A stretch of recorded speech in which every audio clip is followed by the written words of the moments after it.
Okay. Okay. We're back. Apologies. I had some sort of weird, like, suddenly Restream died on me, and like just everything, like my internet connection reset. Everything was weird. Again, looking at the Fate Extella, you also get this rather amazing. Is right side up. Um, Cloth Fate flag kind of a thing. Pretty awesome. I will put that back in there very reverentially, as we must with everything Fate. So that is going to be on the docket here momentarily. Um, okay, so we should be up and running. Don't know what happened there. Um, so that'll be back up and running. Okay, so let me. Hopefully, this won't kill it again. Phew, okay, jeez, it was just really annoying. All right, so next up are the Gachapon.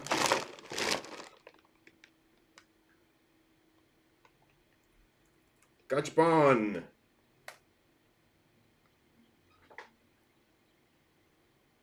And then, like I said, we've got this amazing Fate Extella coming up after Astro Boy. Boy, that's going to be, woo, that's really awesome. And after that, cookies. And I believe, yeah, that'll be it for the charity auction. $5 already on the Gachapon. Good bid, good bid.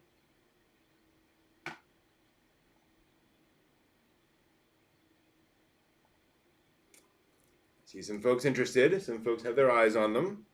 Whole bunch of cool characters. Again, Demon Slayer. Nekopara. Made in Abyss. Come on. It's starting to heat up. Bam! Bam! Kogane again getting in just at the last second. Wow. All right. Hitting all the Gachapon. Moving on to volumes 1 through 18 of Astro Boy. And then we'll have Fate. And then after that, of course, the cookies. Plate not included, sadly.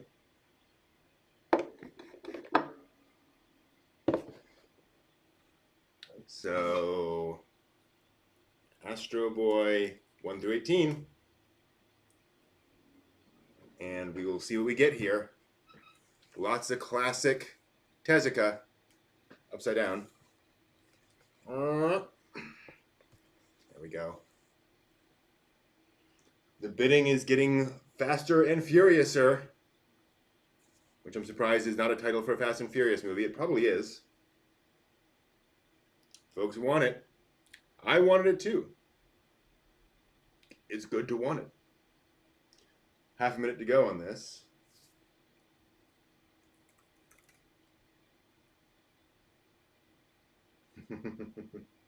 Folks are excited. Folks are excited.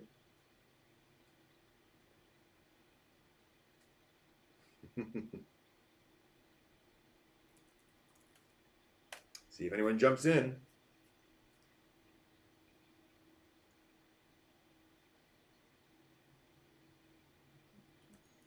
All right, Kira wins it at 15. Congratulations. That's a nice hunk of a shelf for you.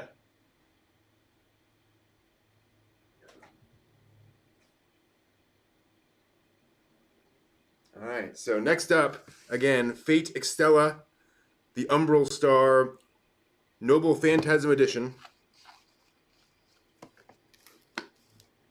with the character cards, all the Fate characters on there. You could resell this for, gosh, all the money.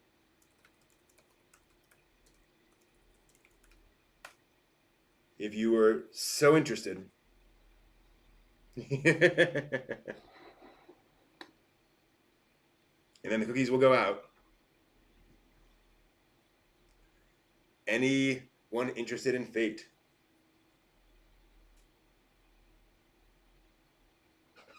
I thought folks would jump on Fate. I'm surprised.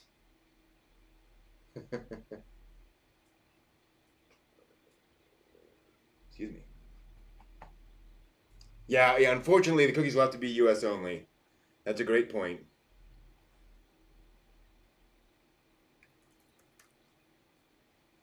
Oh, little excitement about Fate.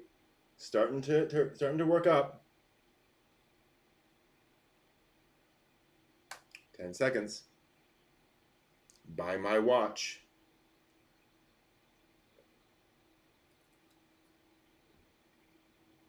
All right, Kogane gets it. Well done.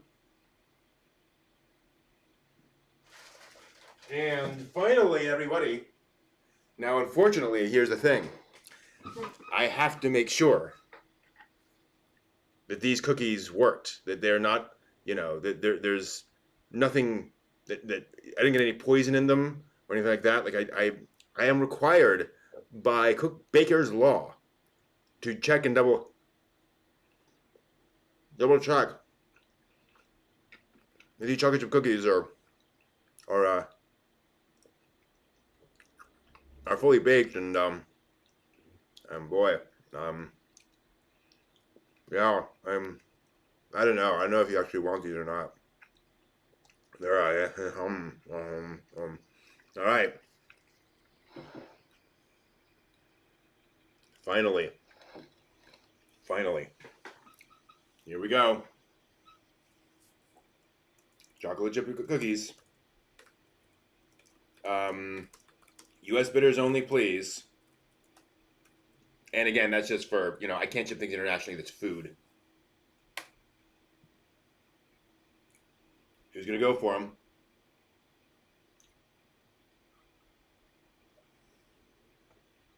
Who wants them? What's going to happen?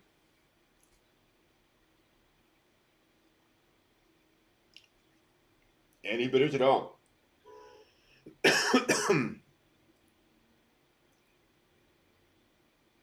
Go for it, folks. If you want them, come and claim them.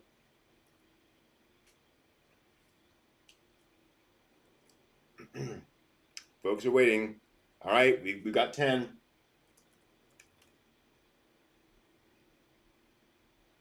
Anyone else? I can't believe it's going to go at 10. I think folks are waiting. Folks are letting him have it. I think it's going to be an easy victory. It is done. Unagi Observer wins the cookies at 10.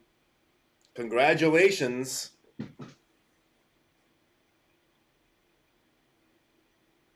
put that over there because I know exactly what that is. All right. Thank you all so much for that. I will total these up and we will look at that in a bit. Ooh, it fell back. There we go. Yeah, thank you so much. We will get more. Kogane, please shoot me a DM with your contact information, your mailing address particularly, and if the three of you could, actually, I will contact you with your final total probably tomorrow. And so if you could shoot me your address at some point, we will move forward with that. Kira and Unagi, I already have your addresses, so we are good there. So yeah, I will give you guys a total probably tomorrow at some point. And we will move along from there. Thank you all very much for taking part of that. Good money for a good cause. Appreciated. And now we are going to switch over to a video real quick because the weekly dig will start in about 8 minutes. We'll see if I can find something that is the right length for that. That'll do. It's a little, yeah, perfect.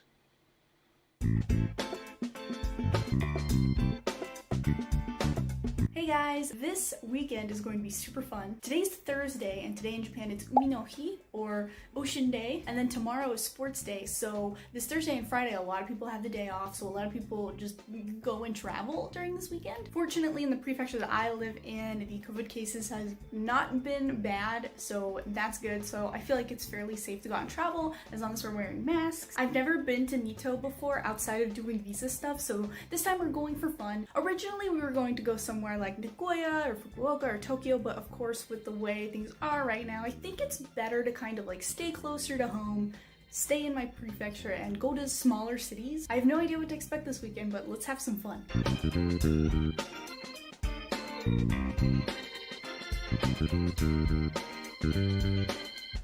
Alright guys, we're gonna do something I've never done before. We're gonna take the Hitachi train, which is different than like the normal local trains. It's like more of a rapid service train. It costs extra to take it, but it'll get us to our destination a lot quicker, and I've never taken it before, so it sounds super fun.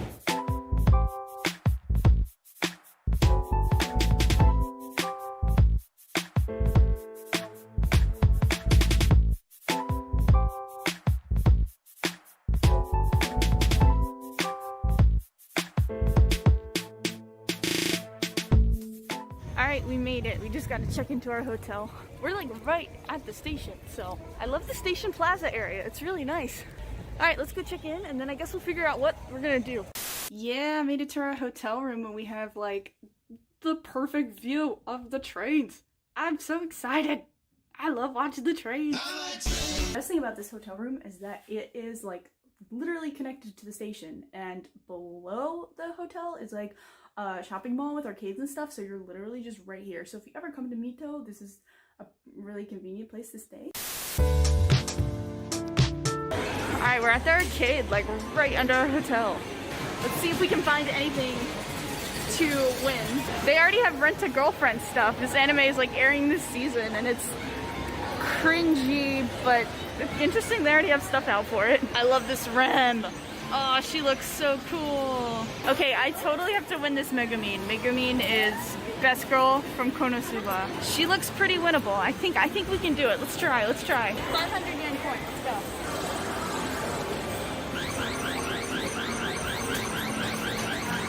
We got nowhere, but we still have 4 more tries.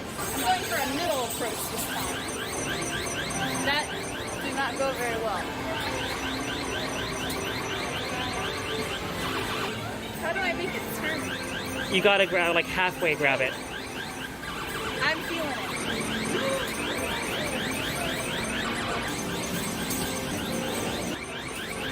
Alright, one more try. Alright, this is not the one. This is not the one. Straight, but it has to go back and up. You gotta know when to quit. You just gotta know when to quit. It's okay, we tried. We tried so hard. The Kirby is so cute and flat. I love the Sonic one, but I'm pretty sure I have a Sonic plushie just like that at home, so I don't know if I want to go for the Sonic. But it's nice to see that they have Sonic stuff. Now we're heading to a store called Dashinban. Dashinban, there's just a bunch of anime merchandise, plushies, keychains, and figures, my favorite. Let's see what we can find there. This is so cute. Hanamaru's from Love Live, but they always have this like thing where she has Sonic, and that's so cute, but I would not pay 500 yen for a folder, but it's still very cute. You know, I could just buy a Megumin figure instead of trying to win it a million times. There's Nagisa as an android. I already have her favorite series. Check out the Steins Gate girls in the cheerleader outfits. Yeah. Isn't that cute? Are they ever in the cheerleader outfits in the game? No? They have Ferris Nyan Nyan. She's 10 bucks. That's like super cheap. I have seen so many Full Metal Alchemist figures lately. It's actually interesting, like out of nowhere. One day I want to get the whole set of the K-On! Girls. Oh wow, from Your Lie in April. This is actually a pretty expensive figure, around like 150 US dollars for her. The Azunyan is cute. See, these would be cute, but I want them to have their instruments. I think it'd be cool to have a set and it would look like they're playing instruments. Oh, they have the Zombieland Saga girls. Zombieland Saga is so funny. I can't wait for the second season. These figures are really nice too. They're like super nicely made. Is this from Slayers? It sure is from Slayers. Wow.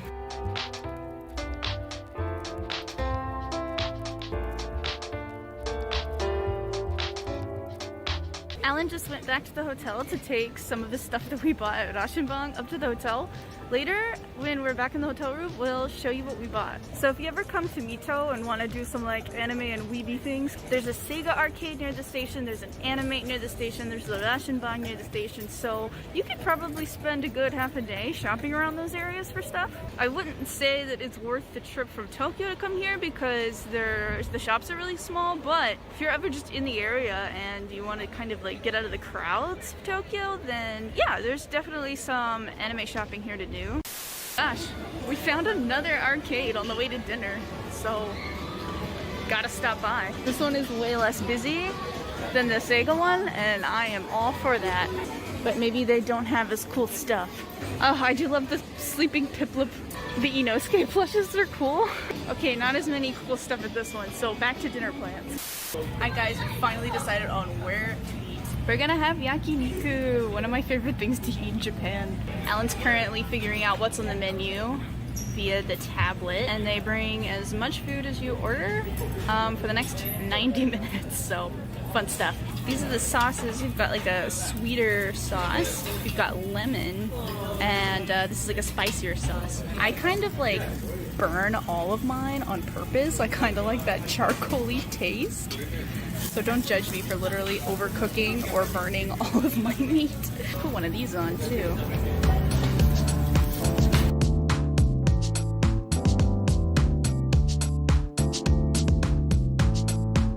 Alright guys, we just finished dinner and came back to our hotel room. I want to show you guys what we bought at Rashinbang earlier. I bought Tom Nook! It's a little Tom Nook stuffed animal. It's so cute. Let me open it up. He's so cute. Look at his little face. I love him.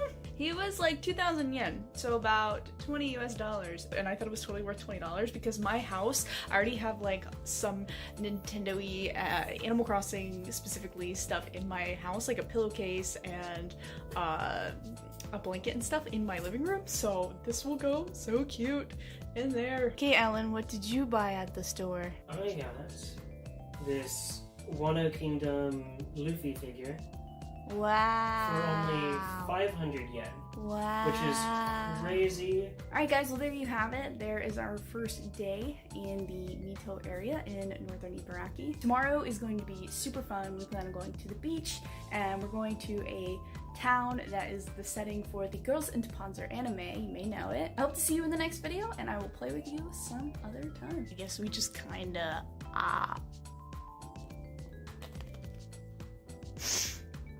It's so good.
We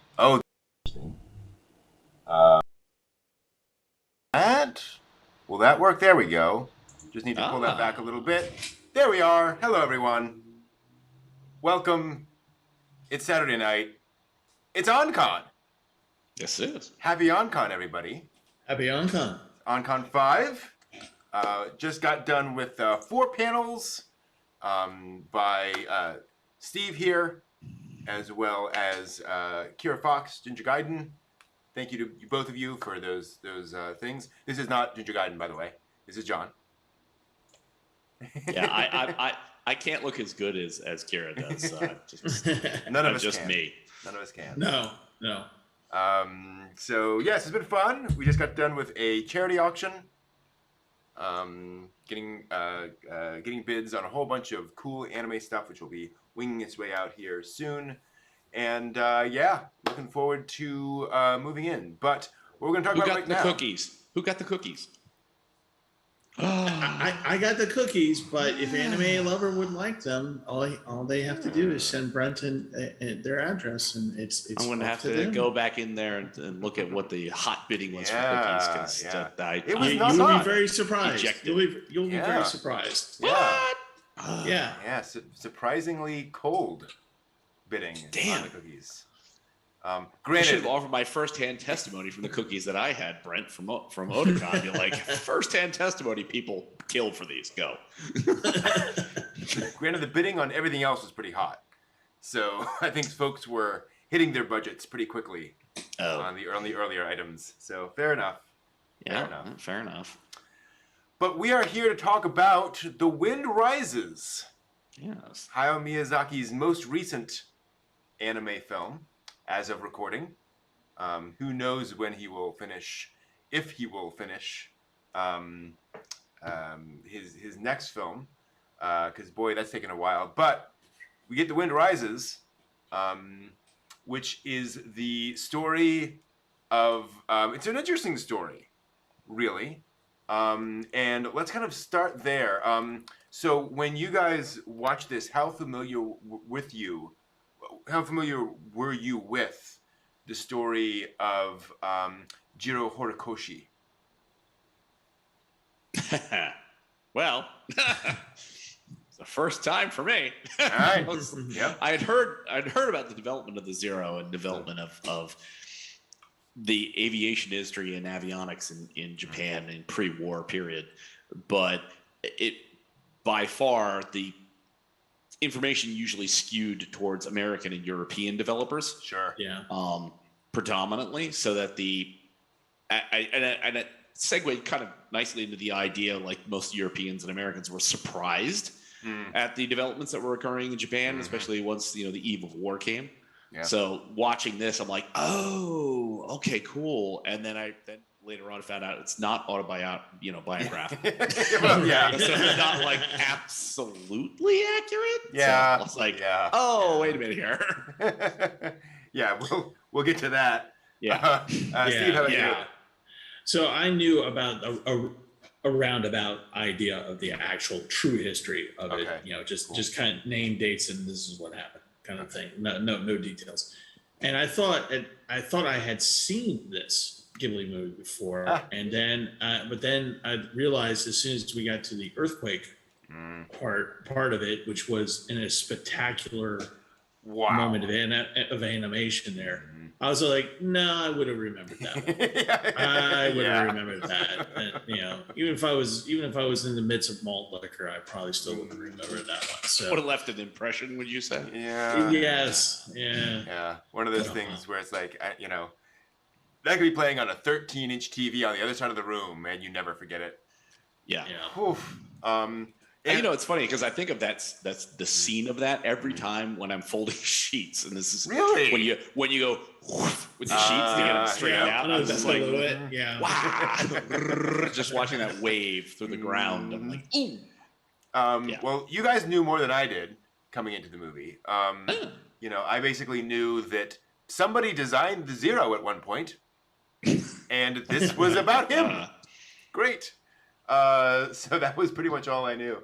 And I do wonder if Miyazaki isn't kind of messing with us with this opening, because it does start with this beautiful pan up to this large Japanese house, farmhouse out in the middle of nowhere, seemingly, and then this boy sleeping there, who then gets up and goes onto the roof to find this very fantastical looking plane, which he then climbs in and sets off, and you very quickly realize it's a dream sequence, but with a lot of detail given to like that engine and that movement of the flaps and all that stuff. Yep. So I think Miyazaki is kind of immediately playing around with fantasy and reality in this film, especially given the sort of bird wings on the sides. Yeah. But then also, again, that engine, and then the like rope joystick, yeah, with the wood, which is just kind of very, very retro. And the throttle outside of the plane. Yeah. Yeah, like the wheel. Yeah. And it's funny because it is very much kind of a 10-year-old boy's mind's mishmash of different ideas. Right. Yeah.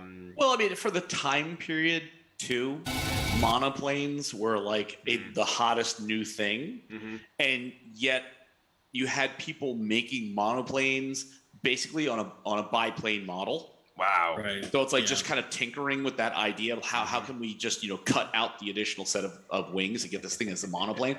So you have a lot of this like World War I styled engine technology, a lot of the design technology that would have been, it features very nicely in this sort of dream sequence, but it's also hysterical. Yeah. It's just like, wow. The reality is by the time you get to the late 20s, there have been far greater development. So the amazing, fantastical flying machines of like the 1910s, early or mid 1915, 16 area, those are all gone. Yeah. You know what I mean? So by the time you hit like the middle 1920s into the 30s, people have already moved on beyond that. But this is like a wonderful example of the futurism of somebody that would have been around World War I to be like, oh, it'll be these mono-wing airplanes, and they'll be fantastical looking, like everyone will one feathers on the side. yeah, you'll fly to work. It's great. You're like, you're high. Stop it. Where's my flying car already? Exactly. And I thought it was interesting because, with Porco Rosso, you look at this and it's like, obviously Miyazaki has a great respect for the and obviously Nausicaa, for the aeronautic aspect, the flying aspect of things, where it's like Porco Rosso has a much more, straightforward utilitarian, where it's, you see some repair aspects of it, but the planes are extant. They're not really as functional bits and pieces in dream sequence as like you get out of this, where it's like someone's concept, births forth, and then they can put it to paper and make that reality. Yeah, and it's like, okay, gotcha. Okay, I see how the creative process. It's very much Miyazaki kind of indulging his love of all things aeronautics. Completely agreed. Complete with this absurdly expensive shot of the plane flying down with the land going underneath. It's all hand drawn, drawing by drawing. It's like, oh gosh, somebody spent like 9 months on that. Somebody's animation crew is going, I hate you. Exactly. Just stop it. No, I need it more beautiful looking. Shut up and go away. How much are you paying us? 9,400 yen a year. Oh, jeez. So this is set in 1918, by the way. This sequence, he's that old at this point. That's a period. So, and importantly, so that's Taisho era. Yep. So the Meiji era is over. We're now moving into sort of modernism, the modern world, and then of course Taisho was 1912 to 1923. That sounds right. I think. Yeah.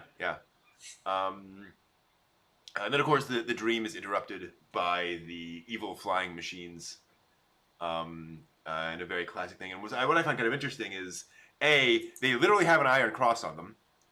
When he zooms in, it's like, interesting. Well, you want to clearly establish who your bad guys are. Right. Exactly. but also and also obviously fantastical. What also I find interesting though is like these flying machines and the way they operate feel very much like those early Japanese science fiction stories of the flying destroyer that the flying Japanese submarine. used. Yeah, flying submarine. Yeah, Yeah. You defeat the Western powers. So playing around with that idea a little bit, and then it gets destroyed and he wakes up, and we all can tell it's a dream. So here is Jiro, who is this young boy at this crossroads in Japan. And I say that not just because I happen to stop on a frame where he is literally crossing a road. But yeah, I mean, this is a very interesting point in Japanese history. And I think you see that interestingly in the film in general through clothing. One thing Miyazaki does a good job of is in all of this, pretty much everyone's wearing traditional Japanese clothing. By the time he's an adult, a lot of Western clothes are already in. Yeah. But I also like that he transitions to the school, and we see this odd anachronistic thing where it's a Japanese school. Like we all know what Japanese schools look like. There's the row of windows on one side and the doors on the other side and the little placards on top. But they're the old schoolhouse. Yeah. They're the ones that were built, pre-war, all of wood that now has Hanako-chan in the bathroom. I was about to say it's now haunted and it's somewhere off the corner of the school grounds. The 1960s concrete box replaced the nice wooden hand-hewn buildings. Yeah. You even see like all the slogans hanging on the side, which I'm sure say, piety, education, improve yourself. Oh, wait a minute. Wait a minute. No, that would have been 10 years later. Yeah, exactly. Or 20 years. Yeah, 20 exactly. And here we see Jiro's love of aviation. And I also kind of like the foreshadowing where they spend a lot of time animating his glasses and how they're these sort of, what do you call them? Like Coke bottle glasses. Yeah. Right. Just very, very thick, very heavy. His eyesight's not good. And then he gets into a fight, which allows Miyazaki to ram down our throats the theme that the only time you ever get into a fight is to defend yourself, right? Which we see in anime all the time, and we see just kind of front and center. We are what 5 minutes in, 6 minutes in. It's like okay, we're acknowledging, boom. It's just funny because it's in every anime ever, and it's like okay, now Miyazaki's doing it. But again, we're introduced to the sister and to the idea of these various folks who want to fly. He has reference back to his glasses. Yeah, it's the fact that, and I think you've pointed it out before. That's like the idea of making things that are clear, visible, takes a lot of work. To get that in a way where you're like, oh, he's just wearing frames. Be like, no, he's wearing glasses. So it's that slightly kind of different coloration, the way that it's adjusted and to do it. It's like, oh, okay, gotcha. Even a shot earlier. We'll see if I can grab it. Yeah, of the boy who has glasses from side on, and you can see his eyes, and you can also see his eyes in the glasses. Yeah, because of how they're. Yeah, it's like, oh gosh. That takes a lot of work to get it that way. Exactly. And there is that, as you're pointing out, John, that animator is just going, God, why are you making me do this? Please. But I need to believe they're glasses. Shut up. I'll put frames on them. People guess from there, right? I just want to go home. No. I'm sleeping here under my desk. Miyazaki says, I slept under my desk every day for the past 30 years. Good for you. I have a wife and children. So do I. I don't should have thought of that before you started working here. Damn you. And of course, Miyazaki said, so did I. And I just stayed in the office all the time. You have conjugal visits in jail. You have conjugal visits here. Oh, jeez. It all worked out. Nice. And her grave of the fireflies moment. Yeah, I also kind of like the foreshadowing a little bit of, he says something on the lines of, don't come out here, you'll catch cold. The idea of getting disease later on. Oh, right, yeah, that's the thing. Yeah, and then here's where you're introduced to his imagined character. I'm trying to remember who Caproni. this is. Caproni, thank you. Caproni, yeah. Who was a known, designer, aviation designer in real life, and who kind of shows up to Jiro in his dreams and gives us the again. What are you saying about this? Is the wind rising? Yeah. Okay, yeah. So there's your theme. The Italian Yes, I can feel flying that too about machines. Ford. Yeah. You don't want anybody confused. You gotta make it clear. Right. Exactly. As we have, and to your point, all of these planes flying along, all of this animation of all of this stuff happening, but with this kind of slightly fantasized version of all these planes. Yeah. Which is a lot of fun. You're seeing all these things, but even there they have bombs strapped to them, which I do appreciate that. Yeah. That note. And machine guns. There's like little guys in the nose there. Mm-hmm. Yep, totally. Because that was the thing that was happening. And again, this is the thing we kind of forget, is that there were so many wars and conflicts and battles and things going on in those couple of decades of the early 20th century. Kids grew up just knowing, oh yeah, there's a massive war over here in this part of the world, massive war over there.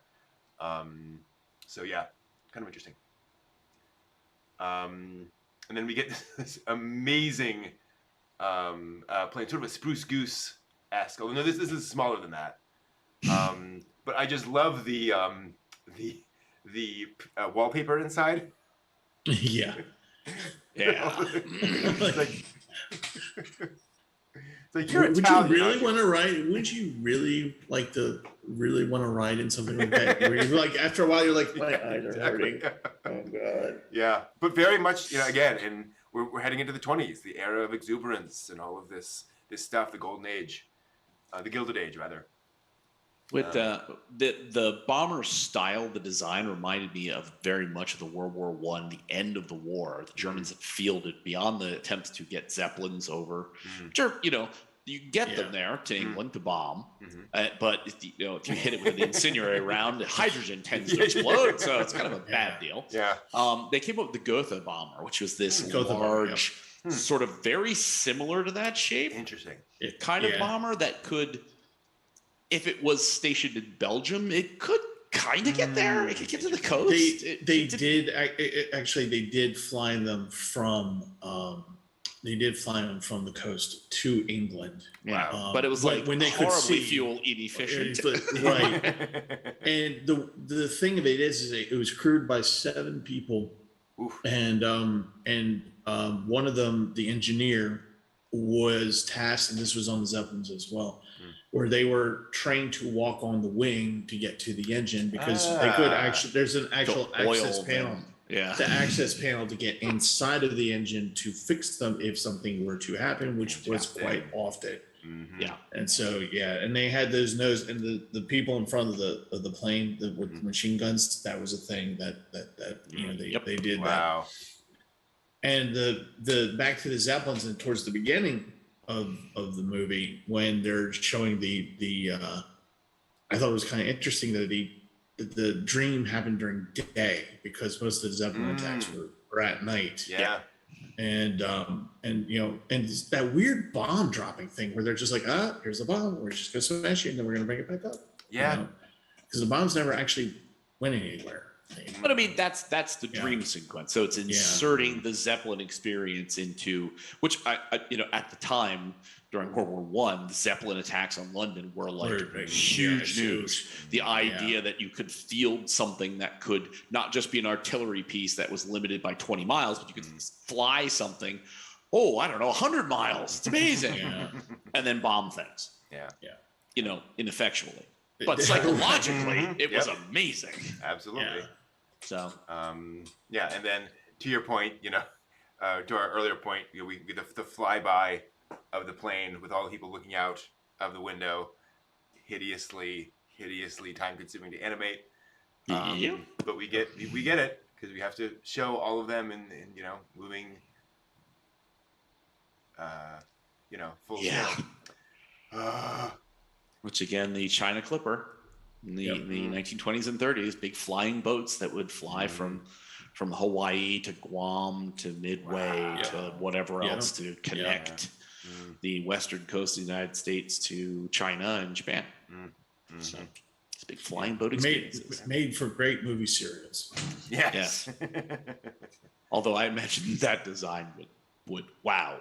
Yeah. Wow, that's a lot more lift and probably a lot less like propulsion than you're going to need to do the thing you're trying to do. But that's fine. Yeah, like you say, fantasy. But yeah, and I do like this idea of having this mentor, of needing a mentor, and not having one in real life, and so sort of inventing one. Which is kind of the idea is that there is no one in Japan designing airplanes at the time you can go up to and say, "Hey, sir, could you please mentor me?" So he has to think up Caproni, which does make sense. And then you say, wakes up, and now we jump forward to him as a young man, commuting on a train, where he sees a girl nearby, who might have a problem with her hat. Who knows? Very kind of classic shoujo moment there. Very sweet, very nice. As he tries to protect her. And it's a beautiful, quiet day. Nothing really happening. It's a beautiful train ride. Every I'm day. going to sit outside on the step of this rickety train and read my little book, and I know I'm not going to fall off. But okay, we'll suspend disbelief there. Japanese Which, make good trains, Well, as I say, but you got to figure at the point in time that this is occurring, trains themselves were still kind of new as well. Aircraft alone would have been a futuristic sci-fi world, but trains themselves are still, not that old. No, absolutely, you're right. No, and that's actually, I felt like the point of like every time they showed a train, because they showed a train a lot in this, and which is to say, hey, you can actually do this because you're doing this thing. Yes, which is the train. So of course you can do these other things. A source of optimism, as long as something tragic doesn't happen to the train. Yeah, and Tokyo. In Tokyo. Oh yeah. The entire Kanto plain. Yeah. As long as nothing happens, everything will be fine. Right.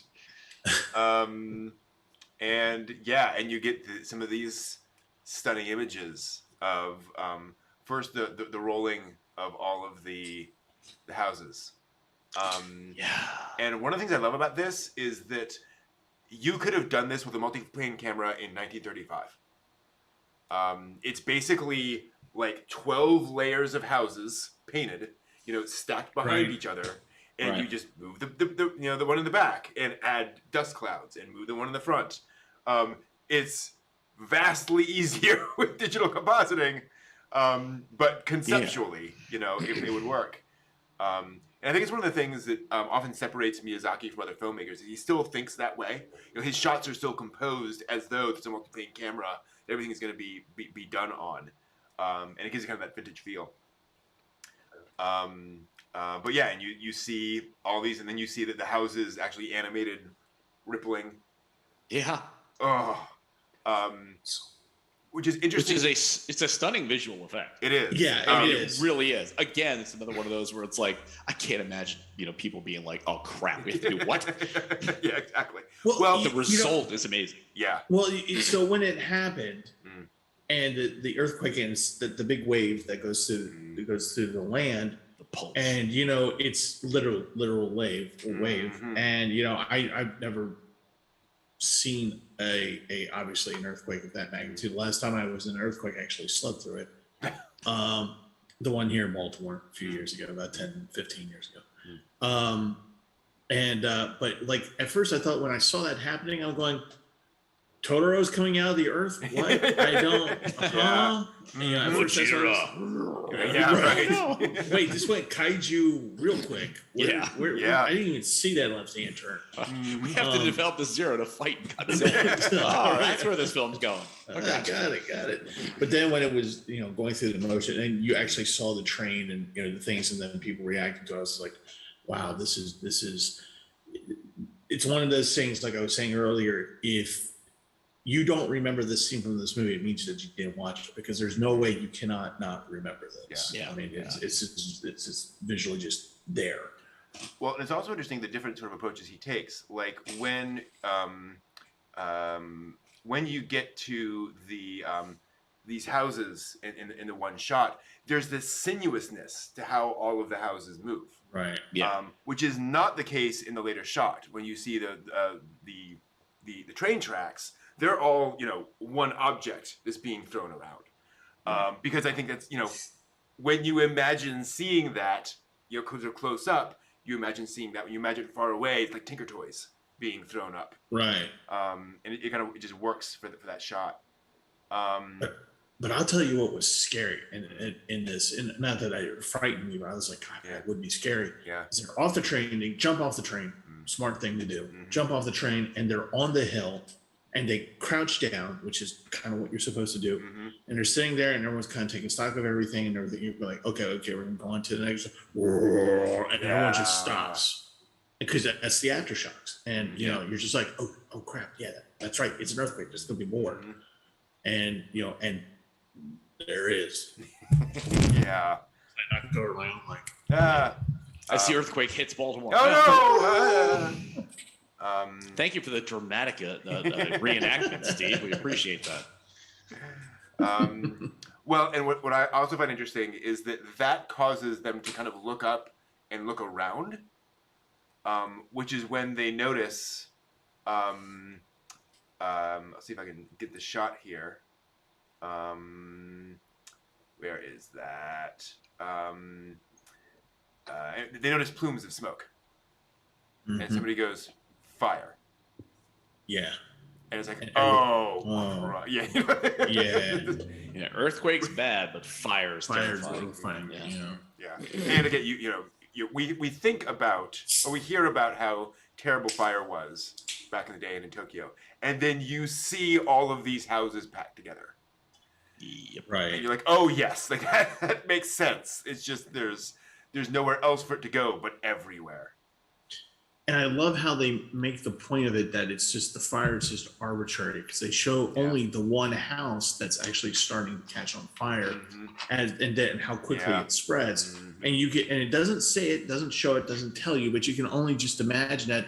Yep, it's somebody's kettle, it's somebody's oven, it's a stove, it's something Coal that just cooker that fell over. Yeah, and that's all it took to make it go.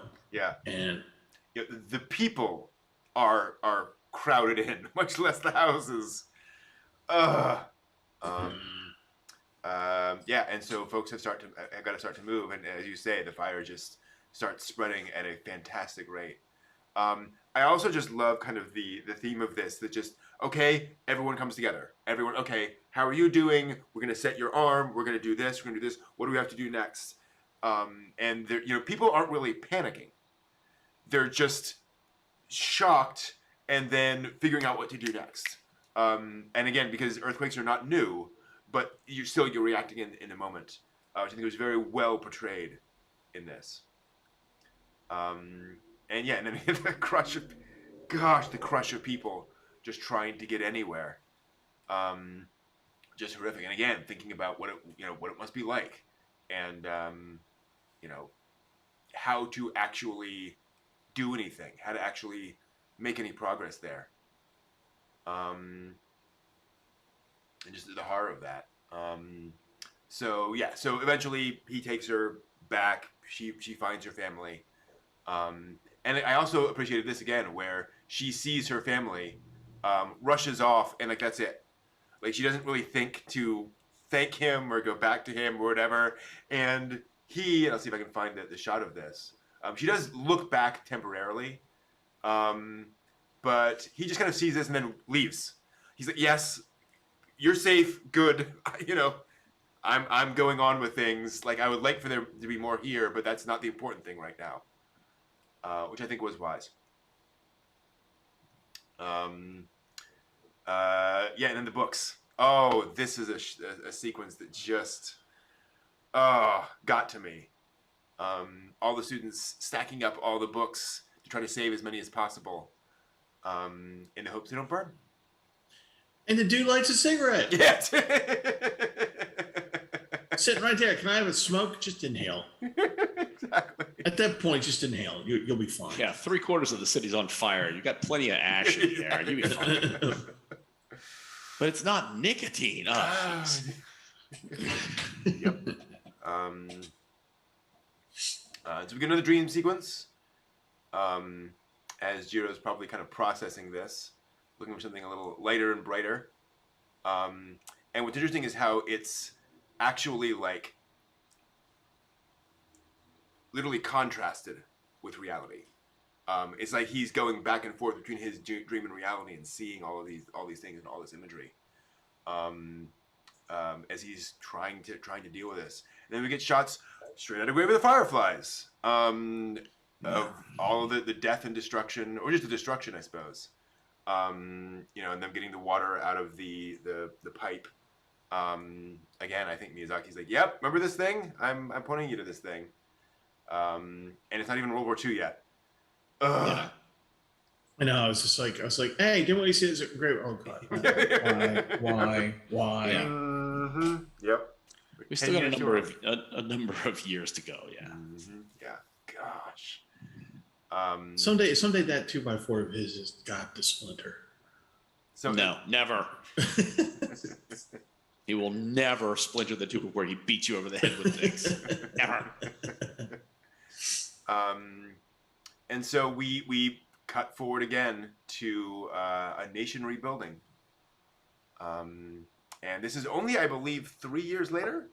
I'm double checking. I think so. When we move forward to this. So 26? 20, let's see here. 23, it's 4 years later. Excuse me, 27. 27. As he has graduated and ends up getting a job. We'll get there here in a second. Oh yes, we get his sister shows up, and we have a little conversation with her and all the stuff happening with her. And they have a nice little time there, just kind of Tokyo in 1927, kind of seeping you in that time where things seem pretty well back to normal. And then, yeah, another train trip. Gets off the train and goes to his job at Mitsubishi. Which is kind of funny. And then we get his boss. Maybe my favorite character in the film. I'll bet he's based on someone. He's got to be. He's got to be based on someone in the anime be. industry that, like, you know, was just worked a toy or something. That, yeah, there's just got to be.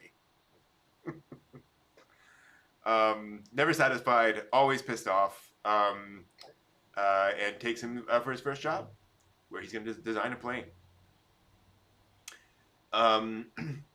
And here's where we get to, I think, one of the more interesting elements of the movie, the fact that it's kind of about the world of work. There's so much time and attention paid here to the desks, the books on the desks, the paperwork, just all these various little things about their work environment that is clearly very carefully thought out, little brush on the side, and all these things. And because this is where you live your life, you know, making things. As he kind of gets to it and starts designing stuff, goes in and actually spends some time with the prototype. I thought was interesting. And it came across, as I recall, that this is unusual. That the engineers usually don't spend much time in the hangar. And I don't know if that was common or not, or if that's just kind of a movie plot point. I don't know. But it's kind of interesting. Well, as I say, I know for a lot of the drafts people, at least as far as it got, the bits and pieces I watched about draftsmanship during U.S. experience of World War II, you had, everybody doing their calculations, everybody doing their paperwork, and then, getting it all together, looking at the loads, looking at the various factors involved. And then those draftsmen just kept moving on. But that's because there would be like 100 of them working on various aspects. Yeah. Right. This, that's the funny part, is it's like the interesting sort of, you have the fantastical dream sequence. Then you have this catastrophic earthquake event and the rebuilding of a nation. And the rebuilding of the nation is doing technologically advanced things, but doing it like you would if you were a solo inventor. Yeah. So here's this person who's coming up, who's drafting these things up and looking at all the loads and all the, coming to the calculations. And yet it's still so hands-on that he's going and literally looking at what's going on with it. And it's like, okay, I get the point that you're kind of driving here, is like the Japan of the past, even though it's layered in modern things, is still an old modernism. Yeah. It's like they're advancing in technology, but they're not changing the way that they're doing things to get to that technology. Yeah. And it's But they're still working in wood. Right. They're still making wooden planes. I also suddenly realized that those folks working in the U.S. were probably 100 miles from where it was being manufactured. Right. Whereas here, wherever the head Boeing office was versus the actual plant building the thing. Yeah. Whereas here it's 100 people, all of them doing this thing, all in this one facility. Like they're all here. Yeah. Like within like a 200-foot radius of each other. Cool. Are you done with it? Yeah. Okay. We're going to build it now. All right. Give me the hammer. Yeah, totally. This span should go from there to there and connect to that spar. Okay. Should it look like that? Yeah. Perfect. Oh, no. Put that screw in there. There you go. Perfect. And you get I think to further drive that home, the fact that there's the cattle, just like one fence away from them, that they're like, wow, yeah, this is kind of rural. It's kind of weird. But he does say they're saying, well, it takes them most of the day just to get the thing out with the oxen, and Jared just kind of looks at him and goes, well, I like them. So like, okay, no, you're supposed to move on. You're supposed to use it. Okay, never mind. Yeah. Tractor would have been nice, but okay. But I mean, I think that's Miyazaki's making the real point about that. It's just like, in the, not to say European, but in the other industrialized countries, the processes and the production are like not sanitary, but they are removed to places that are conducive to that thing. Yeah. Well, here they are doing this thing, and there's cattle next door. I think what it was that you and I probably, John, I think you and I probably read or seen the same things, but I think what it was that the process was every bit as important as the product was.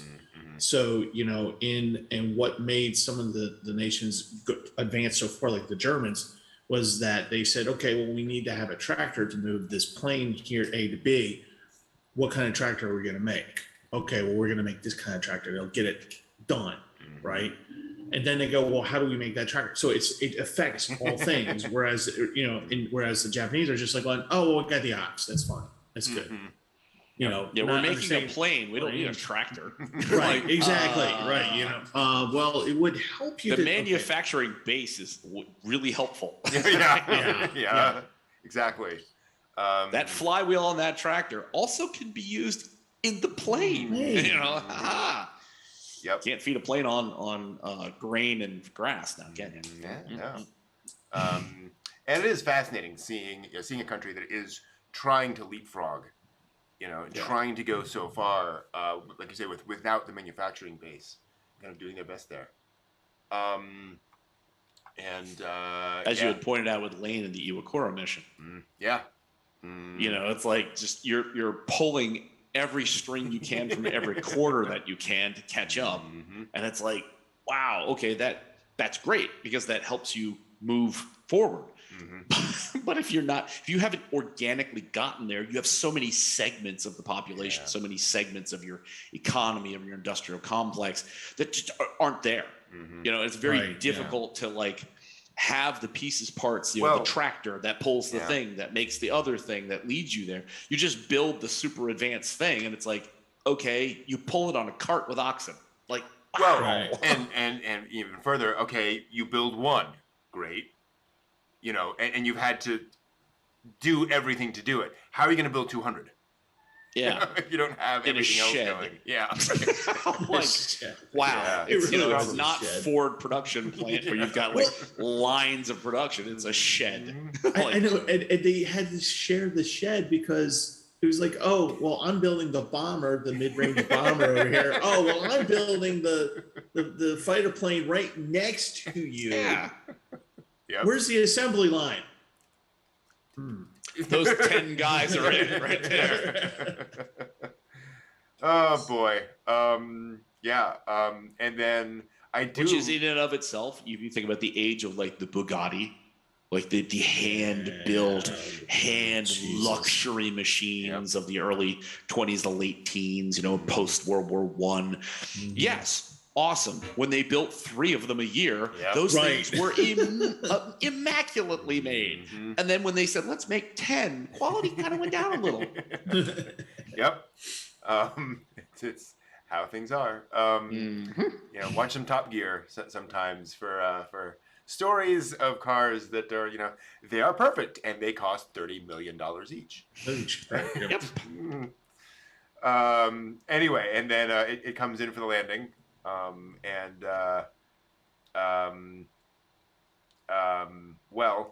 Doesn't quite do that. Well, it lands. It lands. It's true. It stops being in the air. It stops being in the air. The ground stopped it. The ground stopped yeah, it. the ground That's stopped what's it. important. Yeah. Proof of gravity is important in all things. Yeah. And I do love the starkness of the scene where it's flying, and then it just crumbles and just thunk. That's what happens. And it's tragic, obviously. At least the pilot does manage to get out. But well, wasn't he catapulted out of the first one? I think so. Like there's no chute. He's just like thrown free from the vehicle. Yeah. But at least you see him coming down in a parachute. At least there's possibility of not dying horribly. He's just gonna get his pay docked by the amount of that plane just going. Right, exactly. Oh geez. So that is definitely a thing. And then there we go. And there's the frustration. That was our prototype. Yeah.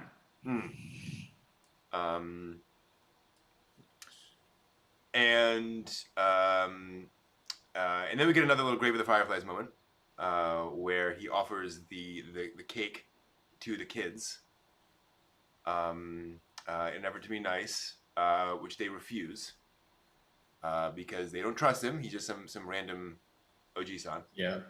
And run off. And now we get to see his kind of exhaustion of just, boy, this is tough. And there's, what's going to happen? How do we get out of this? And then the Germans show up.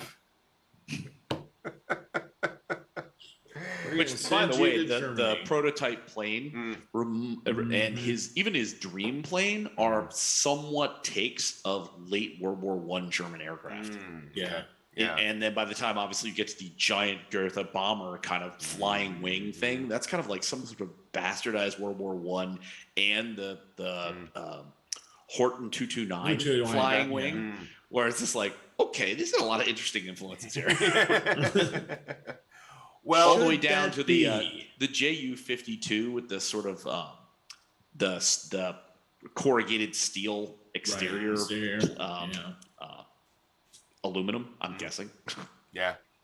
And the contrast between the thing they built and this giant, shiny metal behemoth that looks like it's 50 years ahead of the plane they built. It's like, you poor guys. Which really, you think about that, for all the hand laboring they did on the prototype that didn't work, obviously this thing was not built by two dudes on the other side of the ship. Yeah, exactly. So it's like, okay, that means all of your neat fighter and advanced, high speed flying. Nope, everybody over there, work on the giant thing.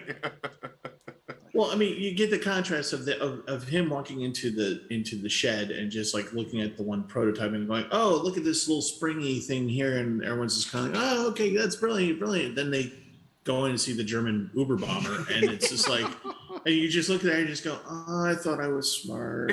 I'm not. Damn it. And again, Miyazaki, and I love in this shot, you see every single rivet.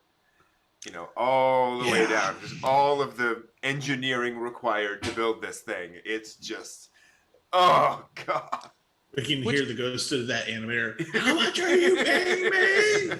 No, I want this, articulating arm for the flap to look like, shut up. Go away, old man. I don't want to hear your ideas. Which I mean, for the manufacturing process, given the primitive place they're working, it's just like, no way, this is like the entire aluminum output for all of Japan in this thing. Yeah. Oh, and I mean, it's just like it's lavishly covered with like corrugated aluminum. Like when price is no problem, yes, exactly. Keep adding on corrugated aluminum. And yet Jiro is not depressed. He's just kind of going on and processing. One of the things Miyazaki said is that he wanted to present somebody. He said Jiro was a genius, and he had that tendency of geniuses to be kind of rather quiet, very kind of direct in his language. He didn't talk a lot, which is actually a problem for a movie when your hero doesn't talk a lot. And so he didn't really get discouraged in the way that the average person would about these things. It was his passion. He was going to get there. And so this is a great opportunity to see how other people build things. Although the Germans don't always see it the same way. We had this little moment with the Germans, which I think was interesting because it is kind of foreshadowing. It's a very sort of, the Nazis putting a hand on Indiana Jones' shoulder kind of a moment. Right, yeah. It feels we're going in that direction. But they're saved by Mr. Junkers, if I recall correctly. Yes. Oh! Right, him. Yeah, The GU-52, the Junkers, that's aircraft guy. Yeah, I recognize that name. Well, I thought too the Indiana Jones moment is very interesting because at the time, this is post-war Reichswehr. Yeah, they were not really all that particularly menacing because the Weimar Republic was supposed to be a very westernized and very liberalized representative government in Germany. Yep. On the surface. Yeah, this is 29. Oops. So yeah, so we're still talking 4 years away from Adolf getting into power. Yeah, so you're absolutely right. Yeah. It's interesting. So what I thought was kind of nicely done was they're in the plane, the Uber bomber of the future, and they're flying, and they got that choice seats, the two of them, he and his friend are in that, and they're like looking at it and just enjoying the ride, and they're like kind of looking over at the other window, and they're like seeing all the other guys like face pressed against glass, and they're talking about how. And it's the constant conversation that they walk away from and then come back, which is, it's a shame that this is being used for bombs. This could be the way to transport people, to transport things, to do this and that and the other thing. And they're still talking about while they're sitting there in this luxurious seat inside this wonderful plane. And then, one of their, I guess, supervisors comes in and goes, no, you guys need to take a back seat because the Army guys need to be up here. And it's just like going, oh yeah, we forgot what the priority was. Yeah. We're supposed to be, okay, what we want is not as important as to what you want. Yeah. But they're willing to go along with it. Absolutely. Yeah. Well, it's one of the things Miyazaki brought up, as he put it, there are all sorts of reasons not to make this movie, given the subject matter and so forth. And he said one of the big things he wrestled with was how he presents somebody who built a weapon of war, and knew he was doing it. And his kind of solution was saying he's a complex person. He didn't believe in war. He didn't agree with war, but he was also a patriot. He also loved to build aircraft. And so he was going to build aircraft if that's what needed to be done. And so you're right. They keep coming back to this theme of, gosh, I wish we didn't have to do this, so to speak. And I think it's just, how he is able to move forward with that. Well, he has his made up mentor from real life in his dreams telling him, yeah, well, I had to do that too. So, that's part of the spiel. Exactly. Yeah. Part of the price to get your dream paid. Mm-hmm. Yeah. Yep. That you got 10 years. Yeah. Mm-hmm. And then his the dream, to your point. See here. Flashing forward to through more of these shots of, as you say, the dream sequence and all this stuff. And again, so let's put this out there. This film feels a tad self-indulgent at times. There's just a lot of long shots of planes flying just over and over and over again. Although I will point out in this shot, the pirate captain from Porco Rosso is flying the plane, which is kind of fun. Yeah, I was about to say that's Porco Rosso right there in the pilot suit there. Yeah. But there is this odd feeling of just like there's just this overabundance of movement and animation in almost the entire movie. Just kind of making his point as strongly as he possibly can do so. Which arguably for the subject matter, it's not it by itself, the sort of dry issue of the guy who designed the Zero doesn't lead to any of this. No. So it's like, if you were gonna it would be interesting, proposition. Be like, I'm gonna do this anime, and it's about this guy and the development of Zero. And I could just imagine people being like, well, okay, so it's a history lesson, so it's gonna be very interesting. And Miyazaki's like, oh no, it's gonna go totally fantastic. We're gonna do a left-hand turn pretty soon. Oh yeah, and then we're gonna we're gonna lavish dream sequences in here, all kinds of stuff. You're like, okay. So is it really pertinent to the story? It's character building. It's pretty to look at. Exactly. It's pretty to look at. Model kits will fly off the shelf.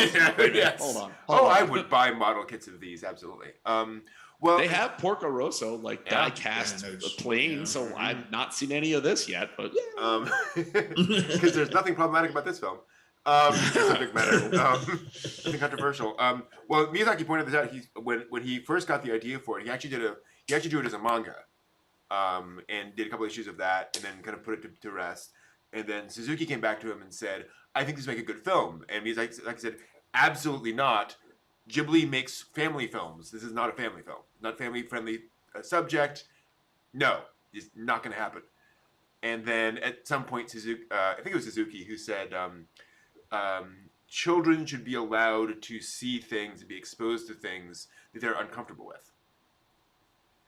He's like, and he thought about it for a while and eventually decided to make the film. So I do wonder. Is that where he thought it was okay to bring children to his summer home and give them chainsaws? Probably, yeah. Unsupervised. That was formative right there. Yeah. Yeah. Around the same time he developed Totoro as the God of Death. Right. Exactly. Yep. What? No. Shh. Quiet on that. Yeah. So we boy. But I do wonder if these dream sequences are kind of a way of making this more approachable as a family film. Because the rest of the material is certainly serious, but obviously there's no intestines. It's not Mononoke, right? It's much less that. So yeah, well, just even the shot from Porco Rosso being the pirate captain. There's a whole family in the front of a bomber waving like, "Hey, this is great fun." You're like, "Oh, this is so light and so enjoyable." Airy family film. Oh, exactly, airy. Yes, exactly. Exactly. Lots of things in the air. Exactly. holding a little infant. It's great. I mean, wonderful. It's an amusing, charming adventure. Yes, totally. Till it crashes and everyone dies. Oh, sure, Steve, go there.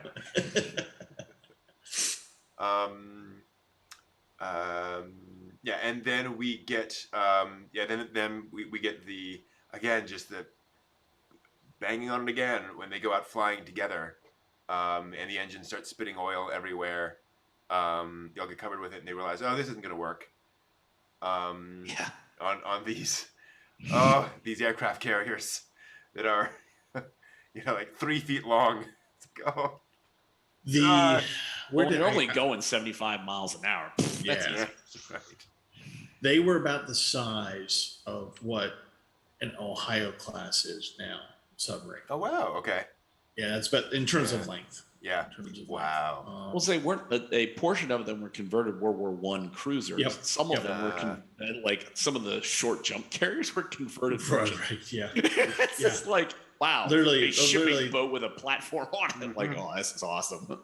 And we're gonna put some 5-pounders on here, and off you go. There you go. Yeah. Onwards Defend to the another motherland. Yeah, exactly. So let's put some cannons on here. That won't be useful because if anybody hits this thing, it's going to go up like a Roman candle. But you guys on the boat think that you got guns and you feel good. So go off, fly, sail, do the thing. Don't worry, you'll just reincarnate. You have Omakara with you. If you truly believe in it, you'll be fine. Yeah, and then another crash.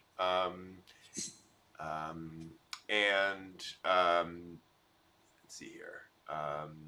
Yeah, and then he gets sent off to relax and to recharge because of all these failures.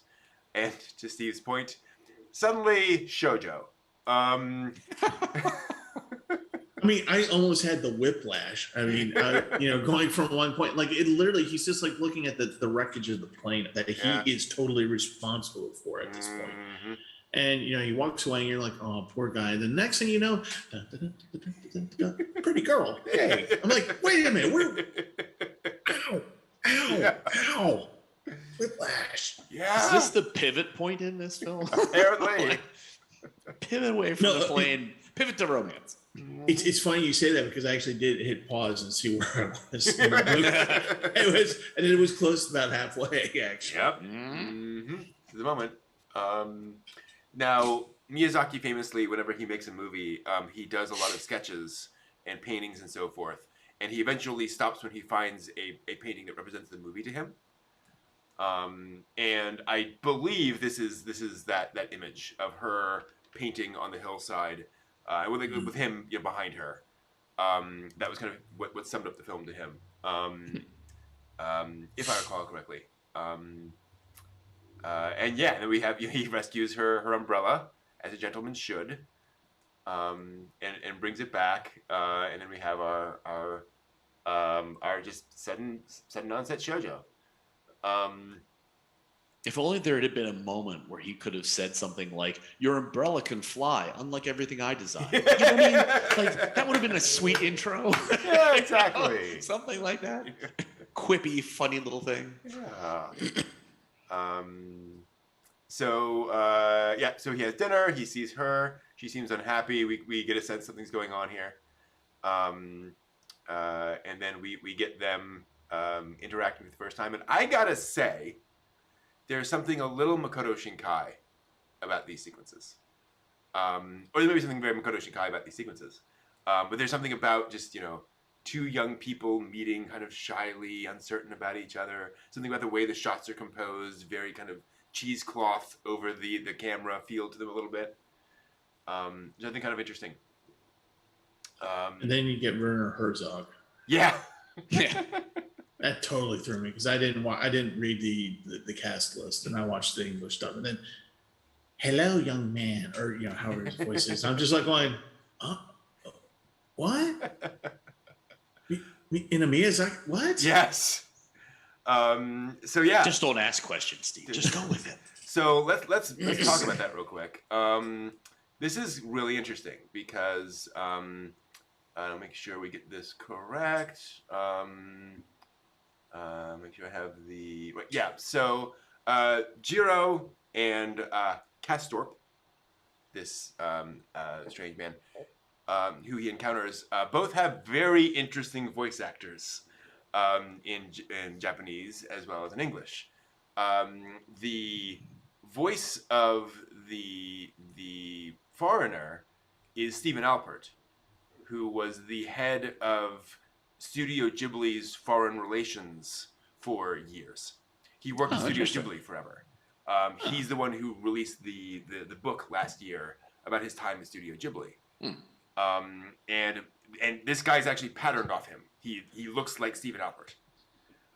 So this is literally a guy who does not know Japanese very well. Who knows Japanese very well, but cannot necessarily pronounce it perfectly all the time, right? Right. Doing this voice, and then Werner Herzog in the English dub, and I think partly because they do want this idea of somebody who isn't speaking English fluently, who has that heavy accent, and so forth. Right. And he is speaking to Jiro Horikoshi, who is voiced by Hideaki Anno, the director of Neon Genesis Evangelion. Yeah. Yeah. That's a hell of a cast. It's a hell of a casting. Well, the backstory in that's fascinating because they did a bunch of auditions. Nobody sounded right, and because again, Miyazaki said he needs to have this sort of directness to him.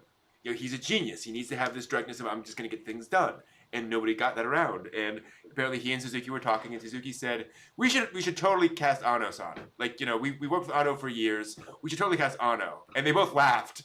And Miyazaki was like, and they both kind of looked at each other and they're like, no. And they kind of went back and forth on it for a while.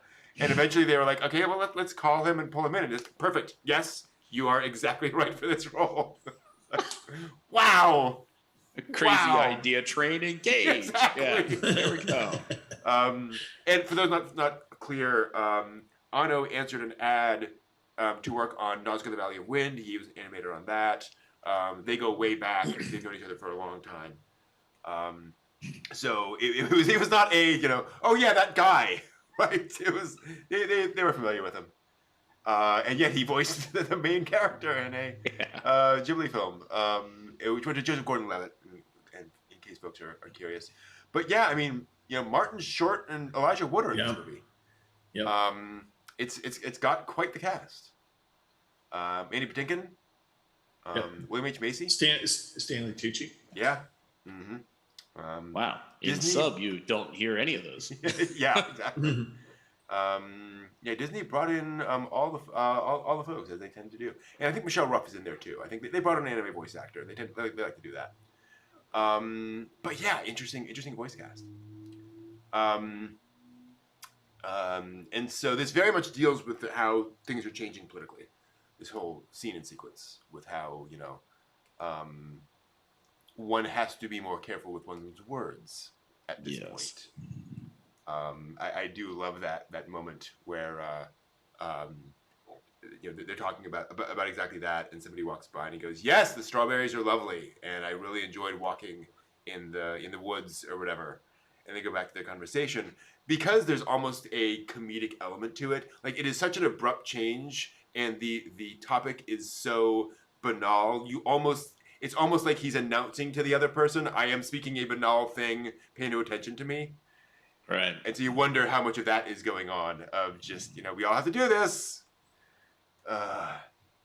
Which is such an interesting reaction to the end of the Taisho era and the beginning of the Showa era. Yeah. How it politically not only had the shift moved to the right, but the idea of the internationalism of the Taisho period, it sunset at the end of the Taisho period. Right. And that you started to see the rise of a nationalistic political awareness that tried to eliminate or at least suppress as much as possible the liberal Western concepts in favor of Japaneseness. Yeah. Like things that were native concepts to being Japanese, and that these other influences should be done away with because they were eroding the moral and political character of Japan. And that included things like democracy and freedom of speech and right of association. Yeah. And it's fascinating how it comes in waves, because that was a big thing during the Meiji Restoration. We need our Japanese uniqueness, and we need to hold tight to these ideals. Like we'll look at how they do things. Like we'll copy their engines, but we'll do it the Japanese way. Right. With oxen. Right, with oxen, exactly. And then that kind of waned during the Taisho period, and then it came back with a force. Yeah. Afterwards. And then again he goes outside and we have the paper airplane scene, which is sweet. Again, it's really nice. It's really lovely. It's just goes on. It does go on. And goes on. And it's like driving home a point. they are I keep driving feeling that home point. At 2x4. Thank you, sir. May I have another? Exactly. You'll keep getting them. Don't you worry. Don't even need to ask. But they're lovebirds, and it's sweet, and it's lovely. Till they almost die falling out. Yeah. Well, whatever. It brings them closer. To death. I think this is where is it where they find it? Where he finds out. Is this where he finds out she has TB? Or is it later? I forget. I think it's later. I think it's right after. Okay. I was gonna say, it's right after the planes. Yeah, it's around. I think it's right after the planes because she just disappears and he doesn't know why. Right. Yeah. And then that's where he starts to learn that she was convalescing. Yeah. For her health. Yeah. So we come back. We get the aluminum parts, which everyone finds kind of stunning. And Jiro's like, nope, like this is the future. We got to do this. Which again, in Japan at that time, resource poor kind of world. Right. Yeah. Solid and well-made aluminum parts would have been fantabulously expensive. I have no doubt. Yeah. Well, the fact that these airplane designers are looking at them like they're from Mars. Yeah. Kind of tells you how rare they are. Oof. Which I can't even imagine. I mean, maybe in Manchuria, up in Harbin. I'm not entirely sure what the resource index was for Manchuria at the time, but I think they had access to some precious metals like bauxite, which you refine down into aluminum. But by tiny comparison with anything that would have been available to any of the European Western powers and their colonial empire. So that really, that really strangleholded their ability to do these things. Yeah. Which is why they needed to expand, you understand. This is why we need to conquer, the entire Eastern world. The East Asian co-prosperity sphere. They were going to bring everybody together and forward under their authority. Right. Yeah. Right. Hey, wait a minute. Benevolence. Benevolence. Right. Yes, benevolent. Benevolent leadership. Reading this book's on in a benevolent despotism half day. Oh boy. We love this book, The Prince. Oh, damn it. And here's where he finds out that she's collapsed. And he goes on the train, still doing his formulas on the train with the slide rule, which I did appreciate that, as he's tearing up. And then goes into this very Western house. And that's where he discovers, like you say, that she has TB. And to be clear, TB was incurable at the time. You could potentially kind of shake it off and like live out the rest of your life if you were lucky, but there was no way of curing it. Hopefully you could just kind of live the rest of your life kind of mildly ill. But it was not a good thing to have. Yeah. So when they send people to like Arizona and like Texas, where it's like, oh, the dry air will help you. It's like, it's not going to cure you though. I mean, won't breathing a little bit easier as you die, but and that was all they could do. Yeah. So you guys might appreciate this. So as I'm watching the slide rule appear over and over again in the movie, I'm thinking back to my school days, right? And let me get my walker out. Do you use a slide rule? Yes. Wow. Oh, Cool. Way back in the day, I don't even think I have one anymore, but it was like way back in the day. And when I was in junior high school, 7th grade, you had to go, if you were going into above algebra 1, you had to go through a course to learn how to use a slide rule. Wow. Damn. So you bought the slide rule, and that's the thing that you had. And of course, you did your calculations on that. And you had to understand how you tabulate and do all that stuff. And by the way, I'm not trying to make myself sound smart, because I'm dumb as hell when it comes to arithmetic. So the slide rule was both a blessing and a curse to me. So just give you an idea. We could hit other children with it, but you couldn't use it as a tool. It's a weapon, really good, hefty. But no, it just reminded me of that. But then, and they don't really show it in the movie, but I would, for people who actually really could use it far better than I ever could, the way, the speed that you move with it, and how, what a lot of people don't understand is that the movements, it's its own miracle piece of engineering. Yes. The way that it moves, the way that you move it around, and you use the little bar, and how everything glides, and how you're supposed to look at it instantly. Like, you're supposed to be able to blah, blah, blah, blah, do your little calculation.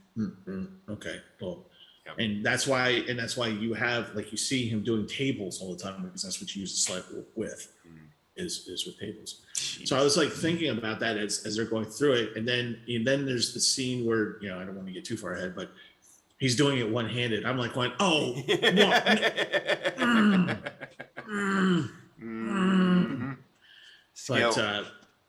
but but it's kind of interesting, because that is an important piece of technology for engineering at that time. That was the calculator. That's exactly what it was. Yep. This is your computer. Basically. Yeah. Wow. Very large I found my brother's slide rule and when I found it, and I was supposed to have been in grade school myself, I looked at it, I'm like, what the hell is this thing? This is the stupidest ruler I've ever seen in my life. What is it? Doesn't measure a damn thing. Yeah, why is it the thing that slides here and this thing that moves over there, and it doesn't use anything? I throw that away. Put it back in the box in the basement. Like, I don't know what this is. That costs $20 on this. I think they had just introduced the Casio calculator watches. Oh yeah. So not only was that then a thing that you could like do stuff with, but it also became instantly the thing that you couldn't wear in class. Right. Yeah. Like, no, you can't have a calculator watch. Like, but I'm adding with this thing. What are you doing? You have to use. No, it's true. They're just like, no, you can't use a calculator. You have to use a slide rule, because this is what you're going to be using in your job from here on in if you do engineering. Boy, were they wrong. Technology marched forward and killed the abacus. Exactly, the slide rule. Although actually the abacus has a bit of a comeback recently.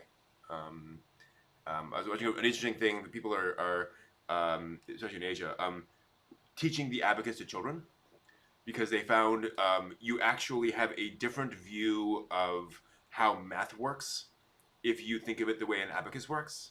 And there's some amazing images of kids who are able to do calculations rapidly in their head, and when they do that, you actually see them do this. For all the beads. And you can imagine it moving it, but they can do it in their heads, and like it's this very different way of thinking about numbers. It's fascinating. Interesting. Yeah, so it's sort of a math trick, math hack, if you will. Cool. Anyway, that is not what's going on in the Wind Rises. But we see they've fallen in love. Which is nice. And then Geo starts to move forward more with the Zero, and making it just more advanced. That kind of driver. And then this interesting moment where he says, we don't have, we have a weight problem, so we'll just remove the guns. Right. And everyone pauses and then bursts out laughing. And then he says, well, we'll just move forward with this for now. And you wonder how much of that is sort of him sort of tweaking the audience, sort of going, I wish we could do this, but we can't, Yeah. Moving along.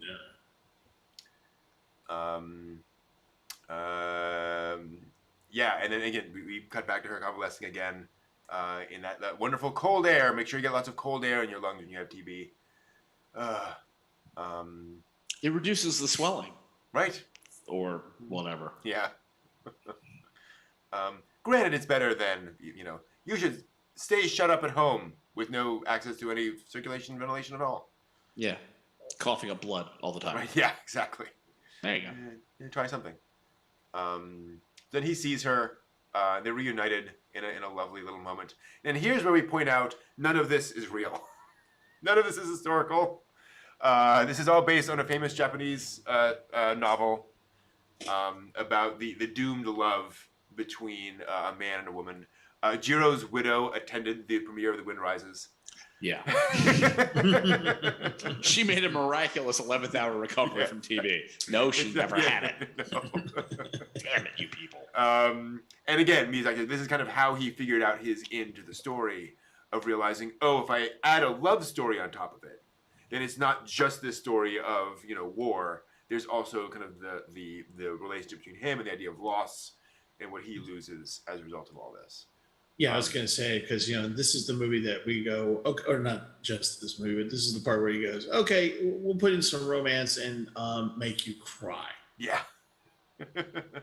Because when I was looking up at this, we talk about this, plane that, kills. It's going to murder millions. Tens of thousands of people. Tens of thousands of folks have fell at the hands of these things, yeah.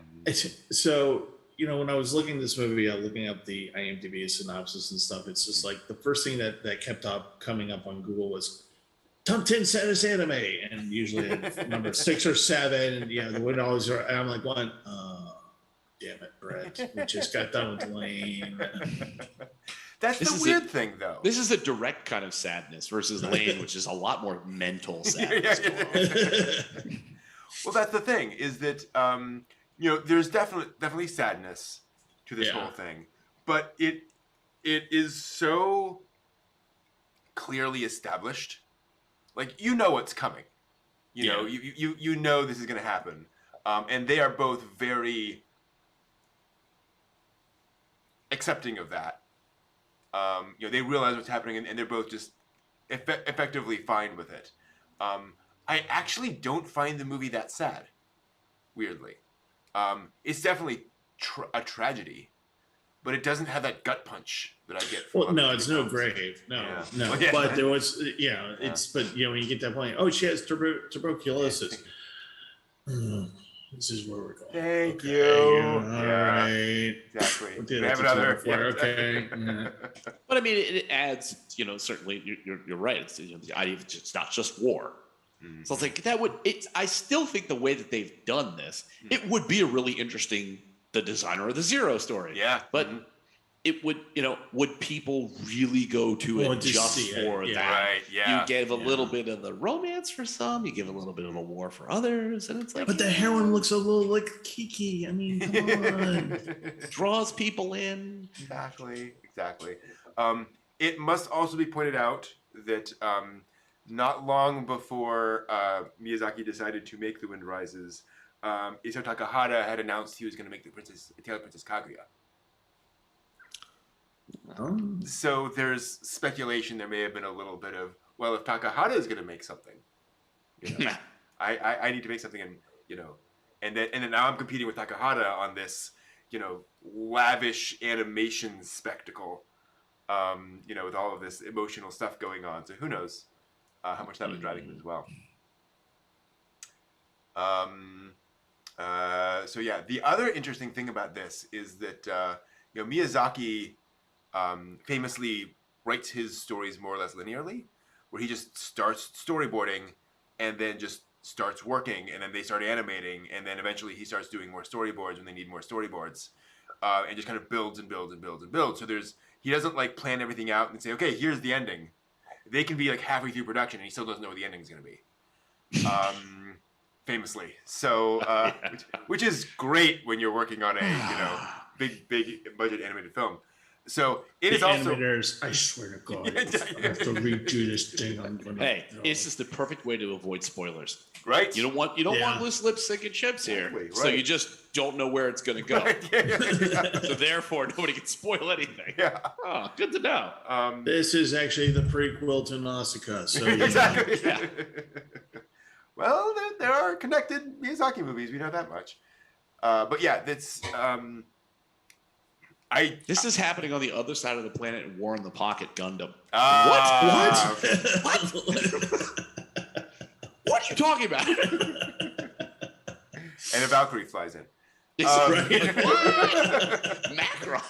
Hey, Anno's voicing a character. It could happen. There you go. Anything's possible in this one. But yeah, I do wonder. I mean, it is kind of notable that, halfway through the movie, suddenly, you know what we need? A romance plot. We just kind of go in there. Okay, all right, Miyazaki. I don't know. Well, Miyazaki been spending a lot of days like drawing skirts on girls in the plaza, so just suddenly got struck him about a romance. Well, what the hell? Sure. Oh dear. Yeah, and so sister shows up. We get a little bit more about the sister and kind of what she's dealing with, and her frustrations with Jiro there. And then we do get this wonderfully touching scene of him working and then holding her hand as she's just kind of laying there, which I think is just kind of the summary of their relationship. That he does his thing, she's just kind of resting and relaxing, but they're connected. And they're caring for each other in the best way they can. And then there's there's a Zero. They built the thing. It is a plane. One of the other things Miyazaki talked about is how the heck do you end this movie? Because it's a movie about a warplane, and so do you end it with and so lots of people died, which is kind of what he does. But and he said the climax of the movie could not be, and then oh great, we made the Zero and then went and bombed him and killed a bunch of people. It had to be some other kind of ending. And we won the war. Right, Whoa, exactly, dude. yeah, Whoa. No. Yeah. Step back from that, mister. That would not go over well. No, that would not. But instead, we get just more of and then I will admit kind of the sadness of her getting up, seeing him leave, and then getting dressed and leaving, and you realize she's going off back to convalesce and to basically die. But what's interesting about this to me, and I don't know how much of this is in the original story, like you would expect the ending to be she stays there by his side until one night she passes away in her sleep or whatever, right? It's interesting that she decides to go away to kind of prolong her life. That's kind of what he wants for her. That she realizes that just, tiring herself out, wouldn't make him happy. He wants her to do the best thing for her and keep her health up as long as possible. I did appreciate that. Again, not as sad and tragic as Miyazaki could have made it. Well, it's also interesting for their home life and the things that are going on around him. They don't show a lot of the privation that you saw in Brave, or that you see in a lot of other like wartime things. That you don't see taped up windows, you don't see like rationing, you don't see any or hear any discussion about. Yeah, so I'm gonna take lunch, but all I can afford to eat is this like one single onigiri. That's what I have for food today. It's like they don't really address that. Yeah, and it's just like true. That's, and I'm not gonna say it's sanitizing, but sure. I think it's. I would presume that Miyazaki is like, this is a thing we all know. This is a thing that happened during the time. Well, I don't need to address that. Also, we can just focus on other things. Well, if it's a family movie, you're not gonna talk about those things, necessarily. Yeah. The lack of food or anything like that. Well, and also I think there is an element that he not necessarily making the point, but they're a wealthy family and they are well taken care of by the government, and so they do not have privation, And so I think you're absolutely right that it's kind of, I'm slightly surprised that Miyazaki doesn't have anyone mention, boy, it's a good thing we live here. Because that would be a great way of highlighting the fact that this is an issue. And we had the sequence earlier of the kids in the street. Right. Well, think of Firefly too. It's like the aunt makes the point. You're like, well, you're kids of a naval man. You guys must have pretty good. Mm-hmm. And it's like nobody has said anything like that. Oh, you're a government contractor. You must have pretty good. Yeah. It's like, nope, we're not going to address that. Yeah. Well, it's interesting that it just occurred to me because that kind of flies in the face of his whole socialist wonderment. It does. Because if they're wealthy, or at the very least he's being taken care of by the corporation who is spending money on him and protecting him as an asset. Yeah. And but at the same time using him for the government that's trying to get him. Okay. Yeah. All right. Thank you. Yeah. And thank you for hurting my head on that one. But it just kind of flies in the face of that, where it's just kind of like going, okay, well, if you're really a socialist, then you would talk about sharing the burden. Yeah. Kind of thing. But you're right. He has no real concept of lack of funding. He's able to smoke. Right. He's able to have cigarettes. He's able to, do these things, and he's provided for. Mm-hmm. Yeah, absolutely. So I think it's an interesting statement to not make the statement. Right? You just avoided the wartime provisions. Interesting. Okay, that's cool. Yeah, notable. Put aside the uncomfortable stuff and let's just focus on this story. A man, she has tuberculosis. Come on. How much more do we need? Orphans. We need orphans. We need orphans. Yeah. That'll make this film. It's a hard enough life. The Wind Rises. Daddy Warbucks should have been musical. Oh jeez. But yes, the Zero. Haha, see what I did there. Does fly successfully, and we get this, I think, really well considered ending, where you see them all flying off into the sky sort of triumphantly, but then you also see a grave of the Zeros, if you will, of all of these mangled, destroyed planes, because that was ultimately their fate. Yep. And then Jiro walking through those in a very sort of Nausicaa, Castle in the Sky kind of moment of all the destroyed things, and then talking to Caproni, thank you. And asking kind of what's it all for, and to your point, it's like, well, at least you got to make the thing. That was kind of your you want to make the thing, you made the thing. What can you do, basically? We'll also go. And sometimes I meant to mention cursed. Yeah, I meant to mention going back about the machine gun thing. Is that ultimately the Zero was as fast as it was because they did not armor the cockpit for the pilots. They omitted things like self-sealing fuel tanks, which required rubber liners in the gas tanks. So if they were pierced by something, they would seal again. You wouldn't leak, and it would also explode. That one of the Allied factors that they learned was like, not only do tracers work great if you put them, in a certain sequence, you can see where you're firing things, but tracers are also incendiaries. Which when you have a non-sealing tank and you pierce it, it allows air in, air-fuel mixture with an incendiary device. These things explode. Hey, super. And when they were, and was it the Mustang or the P-38 that the Navy used in the Pacific? I forget which one. It was the one that moved really slow. Boeing Vought Corsair. Which Corsair, was the Gullwing Corsair. That's it. Okay. They used the P-38s, which they shot down Isoroku Yamamoto, his transport aircraft. Right. So, any of the given planes would work well because you figure things like P-47s, 51s, any of the planes that we had an armored plate for the cockpit so that the pilot, at least above the cockpit, walls, the window portion, you weren't really going to be in too much help. But if you got shot at the side or under your butt, you weren't going to catch around. Zero pilots, it would go right through the aluminum skin. And it's just like, okay, as long as they were the fastest thing in the sky, they had a great chance of doing it. Yeah. But the minute they weren't the fastest, it was just ugly. Yep. So hence the graveyard of the Zeros. It's like, you're sacrificed for weight. You put the guns on it, but you didn't put the other safety features. Like,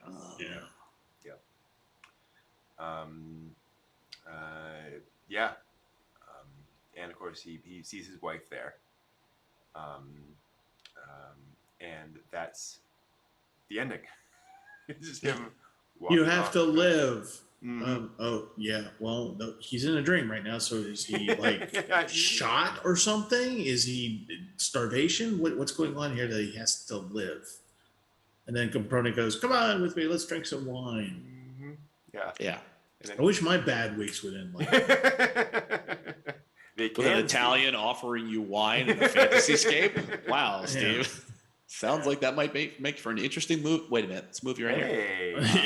There we are. And that's where we end. Boy, I have complicated feelings about this movie. Because as an animation fan, oh my gosh, like it's given me all of the animation. But as a story, like the little sister is just kind of there. The little kids are just the street rats are just kind of there. Right. We kind of make this hard left turn into the romance plot line. And the fact that there's no mention made of the historicity or lack thereof of that is just kind of weird. And to your guys' point, the lack of attention made to some of the things that happened at the time that seemed like important points to make. But again, you have untold numbers of Japanese films that made that point. So maybe he's like, okay, we've made the point. But yeah, just the storytelling really feels all over the place here, and just a lot of scenes that just kind of go on and go on and go on. And you contrast this to, like you were saying, with Nausicaa, Porco Rosso, much more economical films. Yeah. This just doesn't feel like that.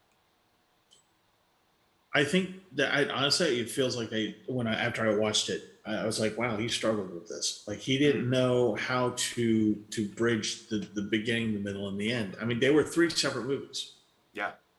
I mean, the beginning is a completely different movie from the rest of the movie. It could be its own thing. Mm-hmm. And then you have the romance, and that can be its own thing. And then it was just like, I have to tie this all together somehow. And so I'm going to go that way, and you just go with it. And I just don't think it was a very effective story. Mm-hmm. But you're right about the animation. The animation, as always with the Ghibli movie, is usually just, outstanding. And like part of me was just like going, what if I just, took out some of the, the really tiresome parts and just put turn it from 120 minutes to 90 minutes and just put it to music, like for the dream sequences and things like that, and just let it run. And I was like thinking to myself, going, that would probably be a more enjoyable movie. Well, it's certainly one of those experiences for a Ghibli film where it's like, I was expecting more fantastical. Interesting. And it was certainly much more grounded. Yep. I mean, it's a very grounded thing that happened in its time. Yep. And it just kind of left me sitting back and going, okay, Porco Rosso is grounded by the machinery that's flying. Mm-hmm. I mean, they're not super fantastical. It's the story that's more the fantastical element of it. That's the things that are going on. And it's like, I couldn't put my finger on. It's like, why was this, amongst all the other catalog of Ghibli things to do, why was this the thing you put your thumb on at that time? Right. And we know the way he makes films. Mm-hmm. This is not, it's a Tuesday. My God, let's make this film by Friday. We're talking, how many years was this cooking around in the back of his head before he started launching into this? What precipitated this? Because I think you're absolutely right, Steve. There's so many different stop points in this where you could just end it there and then have a separate thing. Yeah. And it's just like, are we looking at the thinking process? The initial idea happened. We have part A. And then the consideration of, well, yeah, something emotional will be good in this. So part B. And, well, end it. See. You know what I mean? Is that how this went? Because that would kind of make some more sense. Yeah. Because I don't see how this spawned out of, like, here's Spirited Away, here's Pawn, here's all these other shows, and there's this. Beautiful to watch. The animation is, like you said, Brent, it's lavish animation. It's beautiful to watch these things, and it's interesting, but it's just really a curiosity amongst the other pantheon of Ghibli films. Granted, like My Neighbors the Yamadas is also very much an anomaly among Ghibli films. Like, it doesn't look like anything else. It doesn't feel like anything else. It's a fascinating film, just because it's so distinct that it's sort of Japanese peanuts, but whatever. But I completely agree. This feels like it's just the odd one out in a lot of the things he does, and I don't know. Well, and even Miyazaki said that. He said, I don't know. There are many reasons not to make this film, but this is the film I want to make right now. And I just love to know what pulled him in, and why at that point, and why this thing. But like we said, Spirited Away, as we mentioned before, he didn't know what the ending was, and he just kind of pulled No Face in as the villain or the antagonist. I think that ultimately worked out. It's a very interesting thing. But let's be honest, and I adore Spirited Away, but that last third kind of wanders a bit. It's a really interesting sequence, the whole, the train over the water thing. But it's kind of abrupt, and it feels kind of odd. And I think you see that kind of in The Wind Rises, where it's kind of this, okay. Which I think you can not say you can't. It's Miyazaki. Spirited Away, you can get away with that because it is in the fantastical. Right. So that's some things that, what is it? The acceptance. The acceptance of the ambiguous. Yes. You know what I mean? It's like there's some ambiguity in there that you're just like, that's fine. It's okay in a fantastical world. But when you have this one that's semi-grounded in reality, that it's like you have a kind of a greater expectation about that it's going to, if you're not going to do it fantastical, then it's going to follow sort of a more logical progression. And it's like, it's just interesting. Yeah. Yeah, it's hard because, I don't know. Like, when I watch the movie, I'm always drawn in, but it's probably the one Miyazaki movie I would be last to go back to.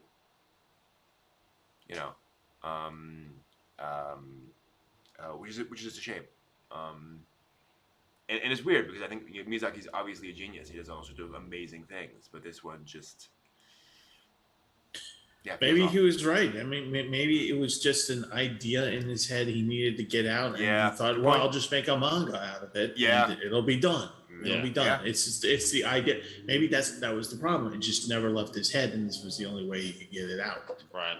Yeah, but I can just imagine someone having that Studio Ghibli collection going,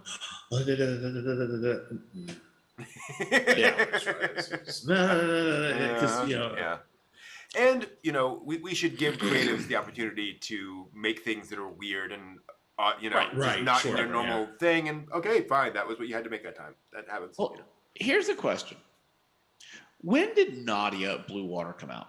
91? Was it that early? I thought when it was did this film come out? Oh, 13? Yeah. 2013. Because you think about the kid in Nadia. He is a technical whiz. He's fascinated with flying and designing and building engines and planes and everything else. And it's like, if you had kind of skewed this that way to the more fantastical, I think I would have felt greater about the film as opposed to grounding it in reality. And then when I go and read up on the guy's wife did not die of TB, I'll be honest, I felt like a little like, oh, you were manipulating me. That's a jackass move to use. Yeah. That's terrible. Well, the Sure. only two fantastical elements to this, and Brent, you and I talked about it briefly earlier today, was first of all the earthquake scene where it seemed like something was supposed to be underneath, like something alive underneath the ground that was moving. And then the fact that human voices were used for mechanical purposes. Yeah. You know, for like when they were winding up the plane, the Zero with the crankshaft, and you know, various other things. And actually, the noises of the aftershocks were human voices, I think. Yeah. And right, and so that was like I guess that was the closest thing you got to fantasy in that was just like all this weird noises, because otherwise there really wasn't anything, and I don't think you could put it at a fantastical to this thing. Yeah. I think any more fantastical, and it would have. I guess if you want to make it more fantastical, it couldn't really be about Jiro and building the Zero and so forth and so on, because it's such a heavy topic. Right. You know, how do you do that? And I agree with you, John, that I would love to see that take on this. I would love to see John. Hey, John. Anyway. Yeah, I'd love to see him take on. It was 1990, by the way. The original broadcast of Not Even Secrets of Water. Wow.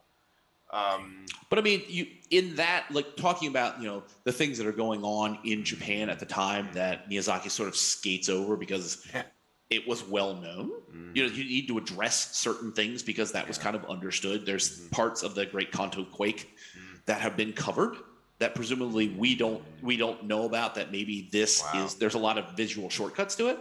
You could have done a more fantastical, like you would have had with Jean, if you didn't make it about specifically Jiro and the development of the Zero, but you made it of Jean, of like character, and the development of his dream aircraft that had war applications, like Wings of Hanamazu. If you had somebody in that world who designed the crazy double propeller planes, you could have told the story of the Zero developer as through this third person who's a fantastical fantasy person, and then the resultant consequences of developing your dream machine that's used for war. You know what I mean? It's like, so, but I would never second guess Miyazaki. Sure, that's never, not in a million years. It's his vision. It's what he's doing with it. But it's like, I would feel more like continuity out of it because you've done that with it. So completely agreed. Yeah. Any other thoughts on The Wind Rises before we move on?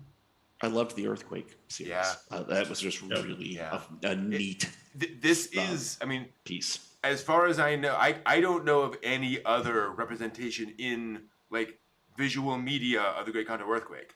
I think this is it. Like, thank you, Miyazaki, for finally giving us, you know, a vision of what that looked like. Yeah. Gosh. Well, I'd love to know how they did when you see the pulse from the bay come in, and you see it rolls across the 2D landscape. How? Yeah. What film process did you do to get that to? I mean, is that just the insanity of the animation, or is there a process that gets you that pulse wave? Because you could see it looks like it's over top of the whole thing. Yeah, I mean, I got to admit, it looks like it might actually just be like a Photoshop filter.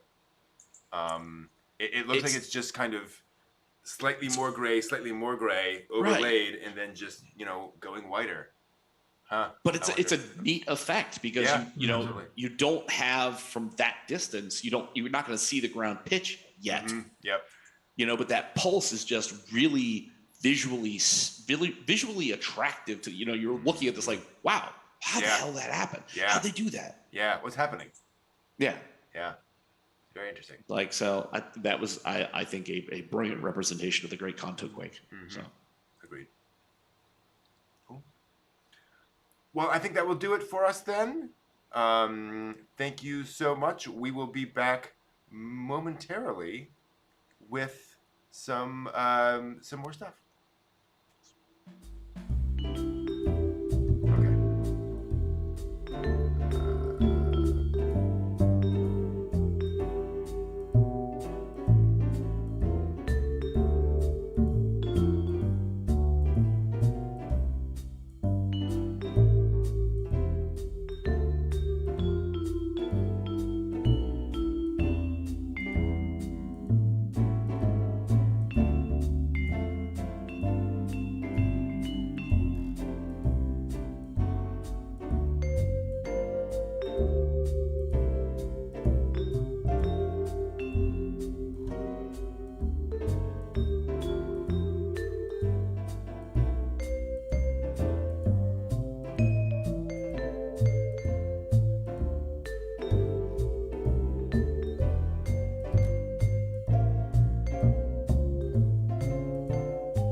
Hello, everyone. We are back from the break. Welcome back, everyone. Let's take a moment, little breather. I know we were talking about exactly. So let's talk a little bit about the anime we've been watching. Folks in chat, please let us know what you've been watching lately and any questions you have for the three of us. John, how about you? Keeping up with all the Joneses, if you will. So watching Slime, Girlfriend, the hero who goes to the other world, like remakes the kingdom in like a logical process. Okay. Whatever the heck that one is. I can't. The civil service workers is like, oh yeah, we're not going to conquer anything. We're just going to do better. It's like the hero reforms the kingdom or something. Yeah, like keeping up with that. Geez, I'm trying to think if there's anything else. I spent time reading. Nice. Reading things. Yeah. So Onward to Our Noble Death. I read that Monday. I thought from cover to cover. I had the hibachi going, and the hours it takes to get the forge up to full steam. It provided plenty of time. I just sat on the front porch and just read it cover to cover. And I'm like, okay, good. What do you think? It doesn't tell me anything that I had not heard through other stories, but it is just really interesting to see it tied down to individual people. You know what I mean? So it's different to watch a documentary like, well, this happened to like, these 10,000 men in like this area versus being like, here's what happened to like 25 guys. Like, oh, and this is what happened to Bob. Yeah, like I didn't realize crocodiles were really that big a problem during a war when everybody has a gun and has hand grenades. Yeah. But no, apparently it is. Like, oh wow. Yep. And then I started reading into Mizuki's Showa. So I've started 23 to was 23 to 39? I think is first segment. Yeah. So that's what I was talking about, earlier with like the Taisho liberalizing moment into the then snap around to the Showa period where it's like Japanese-ness needs to be pushed back into the collective consciousness and these Western ideas need to be phased away. So it's like, so a lot of these interesting things. I was sort of reading that, watching anime, getting things done. Cool. Steve, how about you? So I've been actually reading more than watching. Reading again, finishing up Falling Aces. Reading another sci-fi book called The Dark Side. It's about it's a funny, just kind of light action book about the moon and just how it's just there's a city on the moon that's just falling apart because of under its own weight of corruption. Okay. And so I'm just kind of going through that. It's a light read. It's kind of nice compared to what I've been reading. Yeah. Which some of it's just like going, okay, so this mathematical formula. No, please stop. Please stop. You're hurting my head. But the other nights or the past couple nights have been kind of a return for me because I haven't done it in a while. Looking at AMVs. Putting together tonight's rave list. Should anybody want to watch that over on site too? So just kind of looking through and seeing some old stuff, from 7+ years ago and some recent stuff and seeing what new songs are being used and what animes are being used and stuff like that. Cool. Yes, there is an odd taxi AMV. Oh, sure. Wow. Okay. Tonight there is a Super Cub AMV. Cool. Oh, nice. And there is a Eurocamp AMV. Damn. How about To Your Eternity? Is there one of those? I couldn't do it. None of them. All of them were just what you would think it would be. I want a To Your Eternity AMV set to like death metal. Just did not come across that. I did not come across that. Wow. Not what I came across. It was more along Rammstein done to your yeah, right. Well, it's funny because as I was trying to I was thinking about putting up a Girls and Panzers video. And all I could keep getting was German synth industrial and Sabotage. Nice. And the guys craft work, nothing but craft work. Not even craft work. It was literally like, Rammstein going, du hast, man. Du hast mich gefragt. Yeah. And Itchville and, all that stuff. And Yeah. and I'm just like, I have all those albums, by the way, Steve. It does not surprise me. But just seeing these Moe girls in the cute little tanks, or not cute little tanks, but cute adorned tanks with the Moe girls and, Till from Rammstein. Just talking about death and destruction. The little Moe girls going. Well, have you seen the one with the Finnish team? And it's like Scandinavian Finnish syntho pop, and they're like zipping around, and it's just like crazy zither music in the background. Like, oh my god, this is awesome! Yeah, I love this. So it didn't quite fit with with the list I put together, so I opted out. But I think next time, if I decide to do an industrial mix, that some of that stuff will be in there, because it's just it's just so. It just doesn't fit, but it does fit at the same time. Yeah. Especially when they lip sync. I forget which AAB it was, but they actually the commander of the German tank. How she's dressed up in the in the uniform. Mm-hmm. They lip sync her to Till.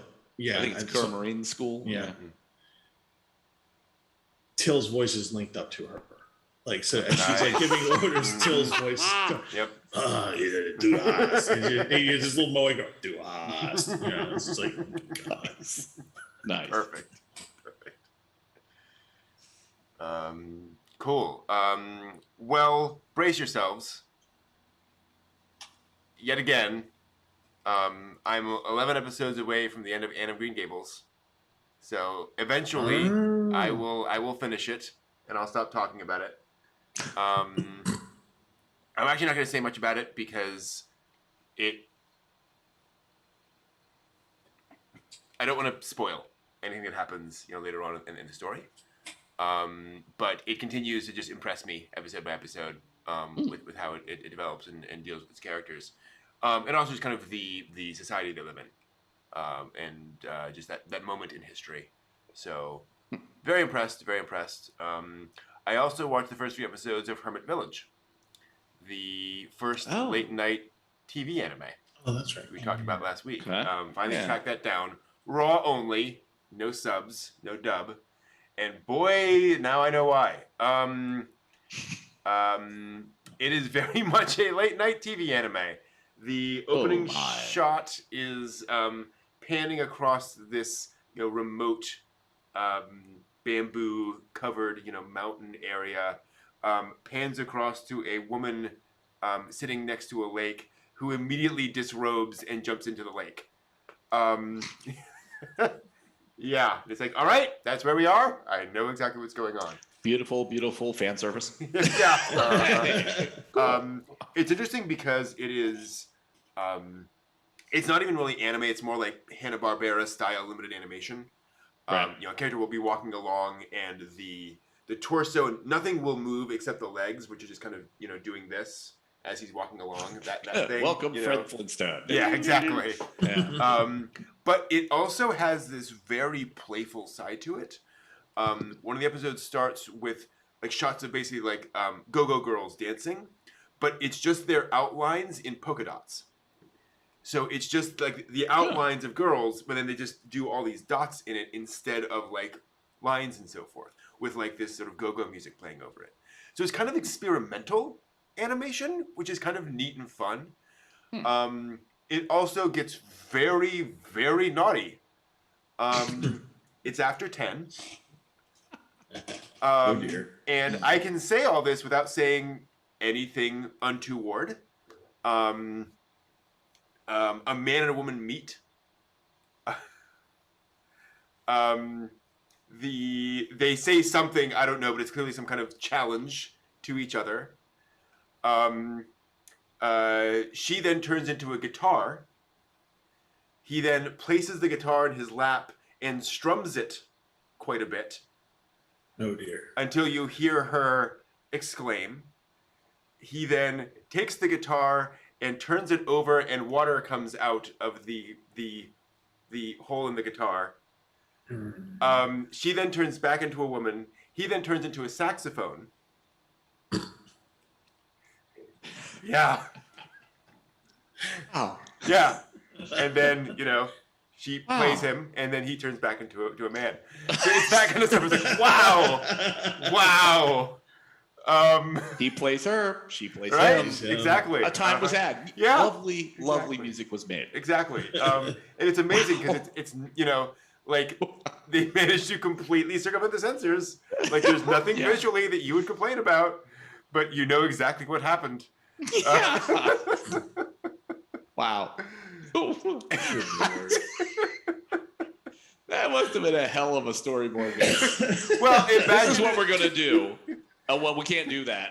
Well, anybody got any ideas? I know, guitar and saxophone. Okay, why don't you flesh that out? Let me know what's going on here. When you say flesh that out, no. Yeah. Put it away. Well, imagine it's 1963, and you got your TV on at midnight. This thing comes on, you're like, oh, this is interesting. Oh my. Oh. I got to be up at 5 a.m. Oh dear. It's a good thing I work at the saxophone store because Exactly. I think we're going to be selling a lot of saxophones now. So it's very, very interesting, actually. I came for the music, but I stayed for the sax. Right. Anyhow. So I mean, how far you're gonna go all the way raw Japanese? You're just all like When you say go all the way, or Japanese. raw Japanese, yeah. Or are you just watching enough to get like a flavor of it? Thus far, I just get a flavor of it. Okay. Like I'm curious to go back after 3 episodes, and they're only 15 minutes each. Okay. So I'm curious to go back, but I'm not like, I have the feeling that strongly desirous.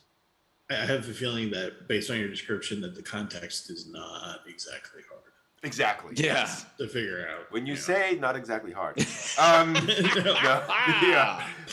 The thing is, it is so experimental and so kind of visually inventive. I kind of want to go back because I know I'm going to see something remarkable every time, right? It's not just going to be, ha ha ha, she lost her shirt. Right. So that at least is kind of intriguing.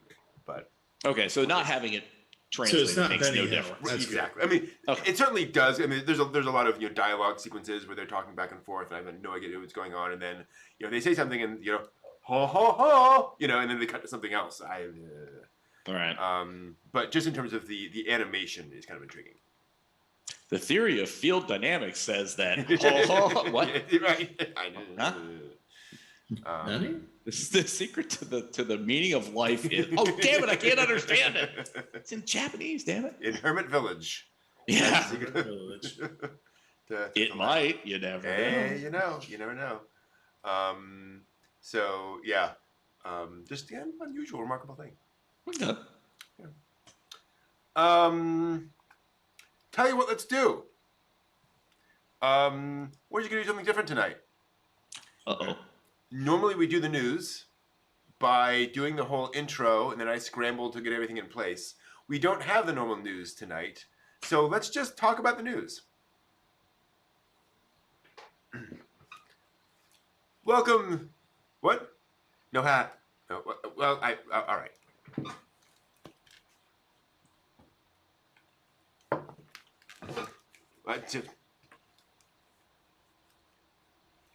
It is tradition. Yes, exactly.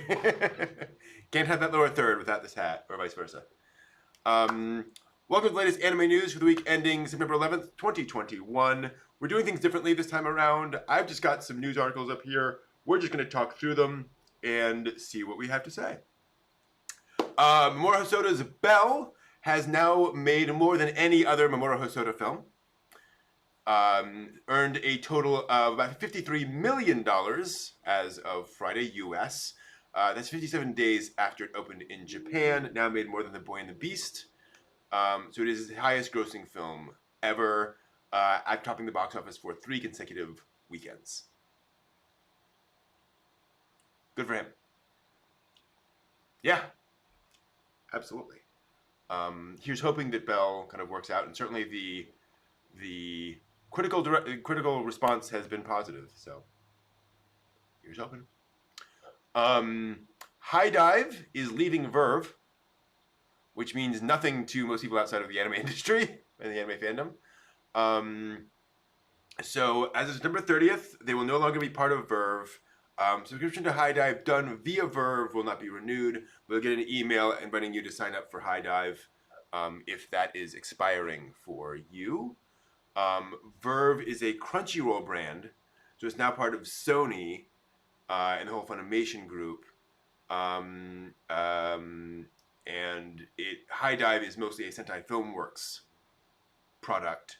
So presumably Verve is now kind of moving under the Sony umbrella, and now High Dive is moving out of there because they're not really part of that. I don't know.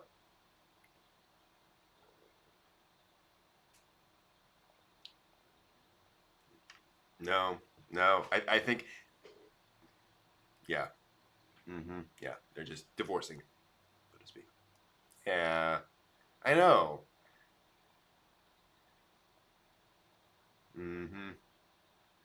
Yeah, that's the interesting thing, is that, now there's not much reason to use Verve because you just go to Funimation.com. So here's seeing where that goes. I have no idea. It is the problem with consolidation under a larger corporate brand, is that they have other deals that they need to make, other arrangements, and this is now part of a different corporate umbrella. I don't know. Quick anime announcement. We're getting an anime of the Yakuza's Guide to Babysitting. Yeah, pretty much.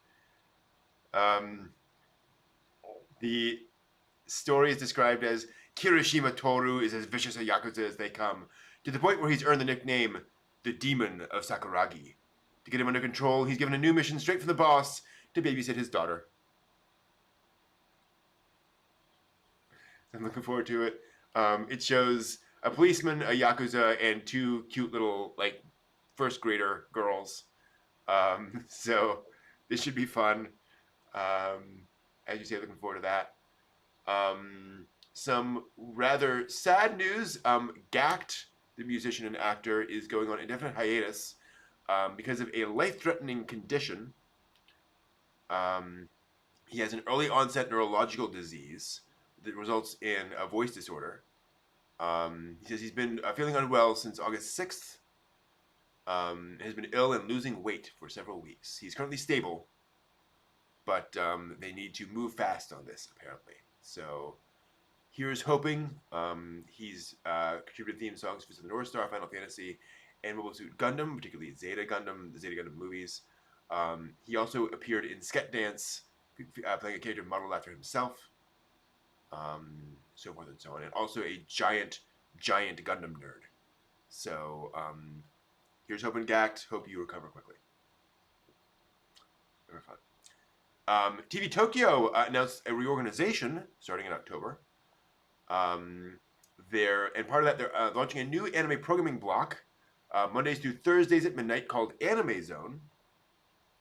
The two anime in the inaugural season will be Tacked Up Destiny, Tuesdays at midnight, and Komi Can't Communicate on Wednesday. And Watcha Pre Maji will also air on the channel Sundays at 10 a.m. And then they're planning to do a new audition program October 24th. So yeah, some reorganization at TV Tokyo. TV Tokyo's done a lot of anime broadcasting over time. So curious to see if this kind of consolidates their anime programming or expands it. I don't know.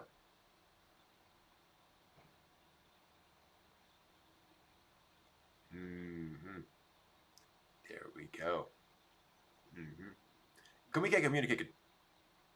Right? Komi Can't Communicate could totally be primetime. I wish they would do that. Love that story.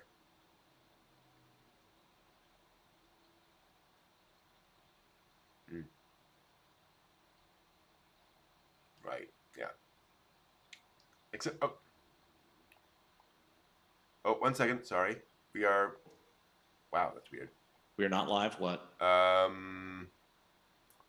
They're not hearing you. 1 second. That would suck. Headphones? That work? What's it say? There we go. I think we're good. We good? Okay. Cool. All right. Thank you. Okay. I don't know what happened there. Can you hear me now? Can you hear me now? Can you hear me now? So what part did they not hear? I don't know. That we said. Holy cow. Well, as long as you keep the secret about where all those billions of dollars are, Brent, it'll be fine. We're good. Not so good is Beat Takeshi. He was assailed by a man who was carrying a pickaxe. Jesus. No one was injured. It was just the guy came after him with It's not funny. It's just a guy came after him with a pickaxe. So Beat Takeshi was, I believe, getting into a car. And this guy came after him with a pickaxe and attacked him. Apparently there was some history of like the guy had sent him a fan letter or something and he hadn't replied, something along those lines. Disgruntled fan, kind of weirdness. Yeah, so he's fine. Everyone's fine, but please do not attack people with pickaxes. You know, this is, but the thing of it is that Wow. this would not even be ironic if he were. Right? Yes, it's none true. of this is. None of this. Beat for Takeshi him, is beat. No, Like, what? beat Takeshi. If things like this happen to Beat Takeshi, it would be like, wait, are we talking about a movie of his, or is this real life? Because this is the stuff that happens to him in the movies. So, Yep. you know. Weird. Well, when I saw that earlier and I sent you that article, Brent, I was just like, a pickaxe. Yeah. Yeah. Like, I mean, it's unusual to hear of like any kind of gun particular violence. Yeah, exactly. Sure. But violence does occur. And, you know, people, you know, you make a kitchen knife or whatever, Yeah. you know, a blunt trauma object. Where in the hell were you that you just happen to have a pickaxe available? Lawson? Not even a What was- shovel. You know what I mean? It's Hey, like- what was the thought process? Murder weapon. Sharp knife, no. Hammer, no. Chainsaw, excessive. Oh, pickaxe. Pickaxe. There we go. Pickaxe. That's did a we quiet order and this easy to online? lug around weapon. Right. And did we order this online? Did we find Yeah. this in a store? Mm-hmm. Here you go, sir. Here's your. What is this? Never you mind. A pickaxe. The only guy in Japan who had a holster big enough for a pickaxe. Pickaxe. That's an odd purchase from Amazon.jp. Wow, pickaxe. Granted, holster. I think if you told somebody, you know, who asked what's your pickaxe for, and you said, I'm going to attack Beat Takeshi, they'd go, tracks. That seems like something that would happen to him. I guess, Yeah. you That's know? totally legit. Are you working on a new script with him? Yeah, exactly. You know. I'm trying to inspire his next There we great go. like piece of work. Yes. Like, oh, there you are. I can only laugh about it because everyone was okay. Right. Yes. Shueisha, TV Tokyo, Toei Animation, and a theater chain in Japan announced August 26th they're launching a new anime streaming service called Anime Ka. All on the same day. It is currently only available in Japan, but an international rollout is expected. The company, the Anime Ka LLP company, was created back in April to oversee operations of the service. It's available within the Apple TV app at the moment. The company stated the content includes hundreds of anime from a wide variety of genres and includes past titles and recent hits. Shocker. They also plan to release exclusive content, including spin-offs and documentaries based on popular anime. The service has a 14-day free trial period in Japan, afterwards about 450 yen a month, and includes video on demand, offline as well as online. And they show Demon Slayer, I think My Hero Academia, and two other anime I don't immediately recognize in the screenshot. So certainly some big heavy hitters. This is probably the response. Yeah. Yeah. They're circling the wagons for another streaming service to do what they can. Interesting. Yeah. Toei and Shueisha and TV Tokyo. It's an interesting combination. Yeah. Maybe they're hoping Sony's feeling like in a buying frenzy, be like, quick, form this now for like $37, and then Sony will drive up and be like, here's $1 billion. We begrudgingly accept. Exactly. Darn the luck. Yeah. Oh, we were just gonna do great things. No, you weren't. Shh. Don't mess this deal up. We will get the guy with the pickaxe, beat Takeshi. Then we'll come over here and mess you up. Some interesting news that I'm still kind of trying to figure out, so bear with me. It was announced that the next arc of Demon Slayer is coming out on Fuji TV this fall and winter season. The Entertainment District arc,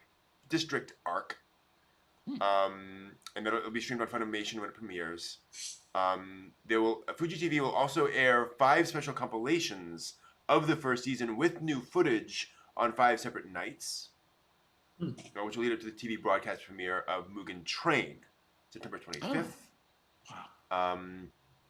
3 of these specials already premiered with new footage in October and December 2020 in Japan. One of them opened in Japanese theaters with an unlimited screening run, etc. and so forth. Now then, we got news that, see if I can get this. Yuriko Nakamura, manager of Fuji TV's programming department, detailed on Monday her station will air the Entertainment District arc on TV anime, saying that it's going to air without changes. Okay. Exactly. I don't know what changes were being considered. Runtime, maybe? I'm not sure. Oh. The Entertainment District. It's As set, in lights that might be red? correct. Yes, it is set in a red lights district. And so they've said it'll go through the usual standards practices review, but they plan to air the content without changes. Interesting. Okay. And it sounds like because it's popular, kind of. They're like, well, the kids seem to like it, so let's go for it. There's nothing wrong with Opie. It's after 10 p.m. Exactly, yeah. Ah, sweet. Okay. It will air. It's the current version of Hermitville. Yeah, exactly. It'll air Sundays at 11:15 p.m. So it's So definitely there you late at night. So that explains it.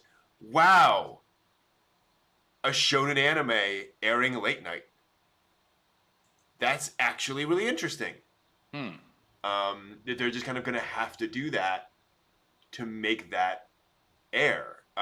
Yeah. Wow. Huh. Wow. Dang. Shonen's going brave new places. Yeah, exactly.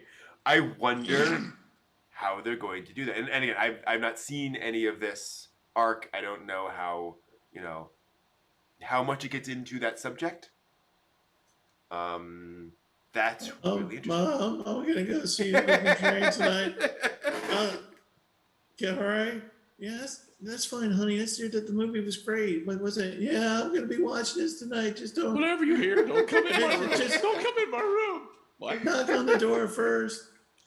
This could be the brave new world. Next thing you see, the One Piece red light district. Yeah, arc. there we go. Naruto, the red light district. Like, whoa, okay, easy. Dial it back, kids. At least in One Piece, they're all adults. Although I guess Just technically, look away, Mom. Look away. I wonder. Let me just check. How old are they? Yeah, I was gonna say I didn't think they were all like adult.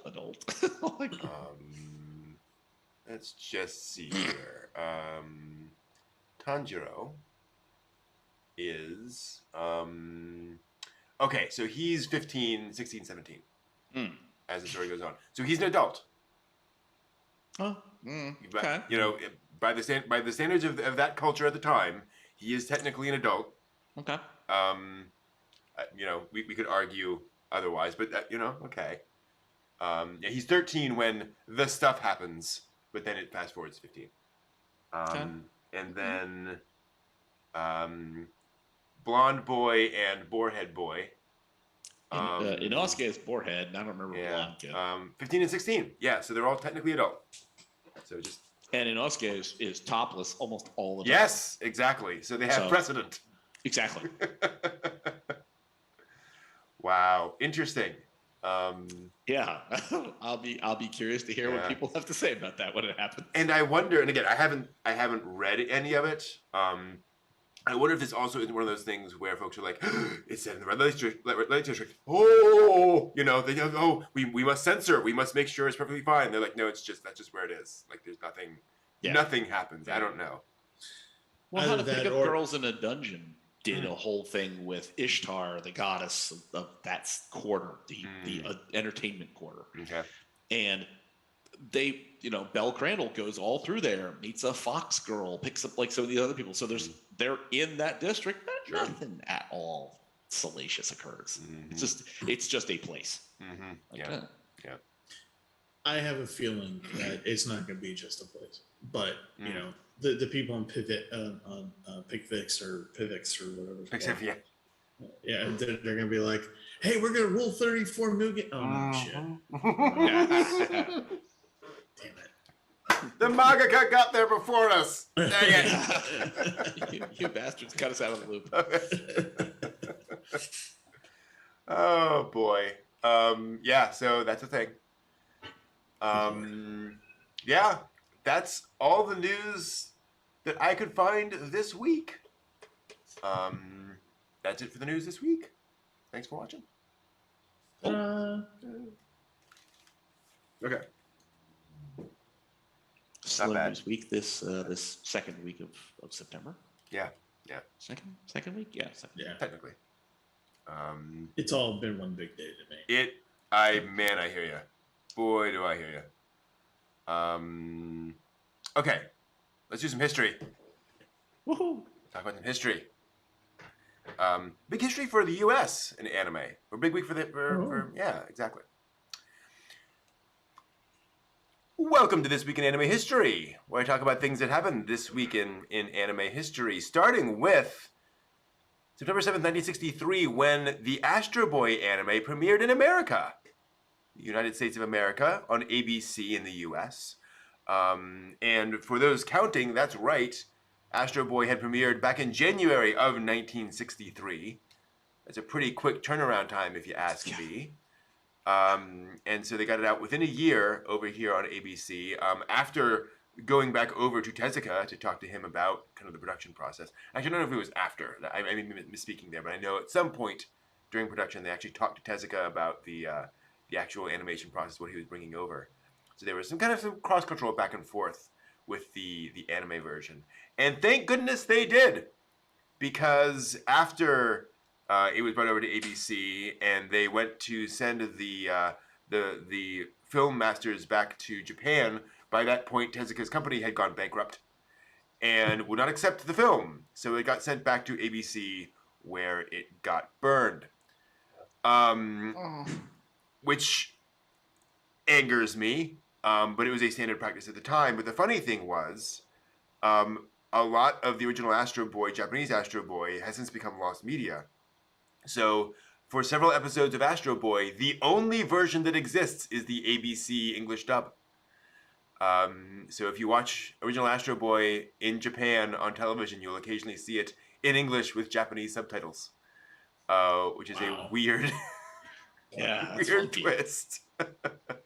But at least it allowed Astro Boy to be preserved. Kind of weird. And then moving forward quite a few years, on this date in 1995, the original Sailor Moon premiered in the United States, which surprised a lot of people. 95? 95. Yep. Wow. And was definitely not what people were used to in terms of animation and storytelling, especially for girls at the time, and got a fervent number of fans. So that is cool. And then only 3 years later, shockingly enough, we got Pokemon. September 8th, 1998, the original Pokemon anime premiered in the United States and was immediately responsible for an epidemic of gambling amongst American children. Nice. Just took the world by storm. I was there. I remember anime was not a thing in the U.S. until Pokemon came out. Anime became a household word with Pokemon, and this is where folks knew what that medium was, and really, really changed everything. So, that was Pokemon. Yeah, that's when the Mafia collected her Vic at the elementary school. I just always think Johnny, these things are further us. back in time. Right. You know what I mean? It's like 95. No, it's a long time ago now. Yeah. But it doesn't seem, you know what I mean? 95, 98 don't seem that long ago. Yeah. Yeah. It's amazing. Wow. Mm-hmm. That was college. Yep. And that's this week in anime history. Wow. Right. Switch it back. All right. I'm not going to do Brent's anime recommendation corner tonight because I want to save that for later. I want to do that some other time. Okay. Fair. We have some other things that we've done and done this week. So normally, I ask you all a question. What did we? Yeah, What but did we? yeah. Oh. But this is OnCon. It's a different night. We do things a little differently. So I wanted to ask you all in the chat, and you, Steve and John, what you think about OnCon 5, how it went, and what you'd like to see us do in the future. I'd like feedback on today. Well, I enjoyed the hell out of it. Good. Like usual. Awesome. What to do better? I don't know. I have candy? Free candy. Free candy. No.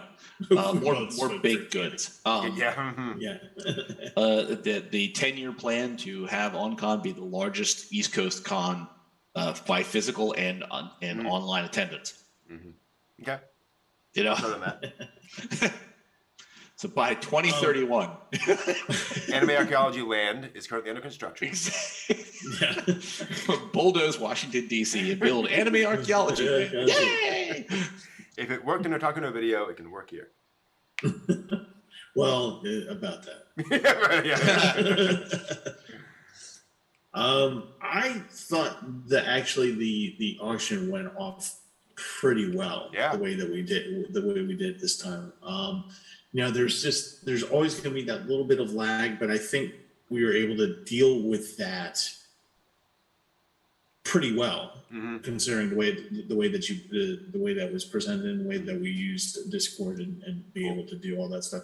And I'm not just saying that because I am expecting a huge ass freaking care package from you at some point. Yep. But no, I think this was the best way to have done it. I enjoyed it. Cool. Kira's panels and videos are just good lord. Yep. They're awesome. Yep. I love them. So I really enjoyed them. So I think the only thing is just our normal Saturday technical issues that I think are just now are part of our trademark, I think. Yeah, it's kind of par for the course now. Yeah, We've done it so long. So, but the restream, honestly, the restream, I like that. I like that. Actually, this time around, because I was able to be on the restream, for me the lag, I didn't have to worry about YouTube, the lag of YouTube, which can be up to like freaking like 5 minutes long. Wow. Sometimes. For me. But that was kind of good to have that up on there. Yeah, I think overall it was fine. I always enjoy these things. I have fun time. Cool. Thank you, Vader and Captain Laser Eyes in the chat for the kind words as well. So good, glad to hear. I do have some ideas for next OnCon. I need to do some prep work because if I can make it happen, it could be very special. But I've got to make some more prep and make some phone calls first. Otherwise, we will plan to do another OnCon in 3 months in December. Year end. Year end, fitting. As things might shift around a little bit, but yeah. So I will still plan to do that. I don't have a date yet. That's part of kind of some of these phone calls I'm planning around. But yeah, fingers crossed. We will have another OnCon and more stuff happening. I'll tell you guys, I really liked the length of this one. I like starting it at basically 11 o'clock with the cooking and then the noon sort of kickoff. I think it made it kind of a nice tight schedule with the panels and so forth. So that worked pretty well. Cool. All right. Well, thank you all so much. This has been awesome. This has been OnCon 5. We've got a side tube with a bunch of AMVs. Head on over there to check that out for a bit of a rave scene after this. But otherwise, nothing quite like a dual hostage.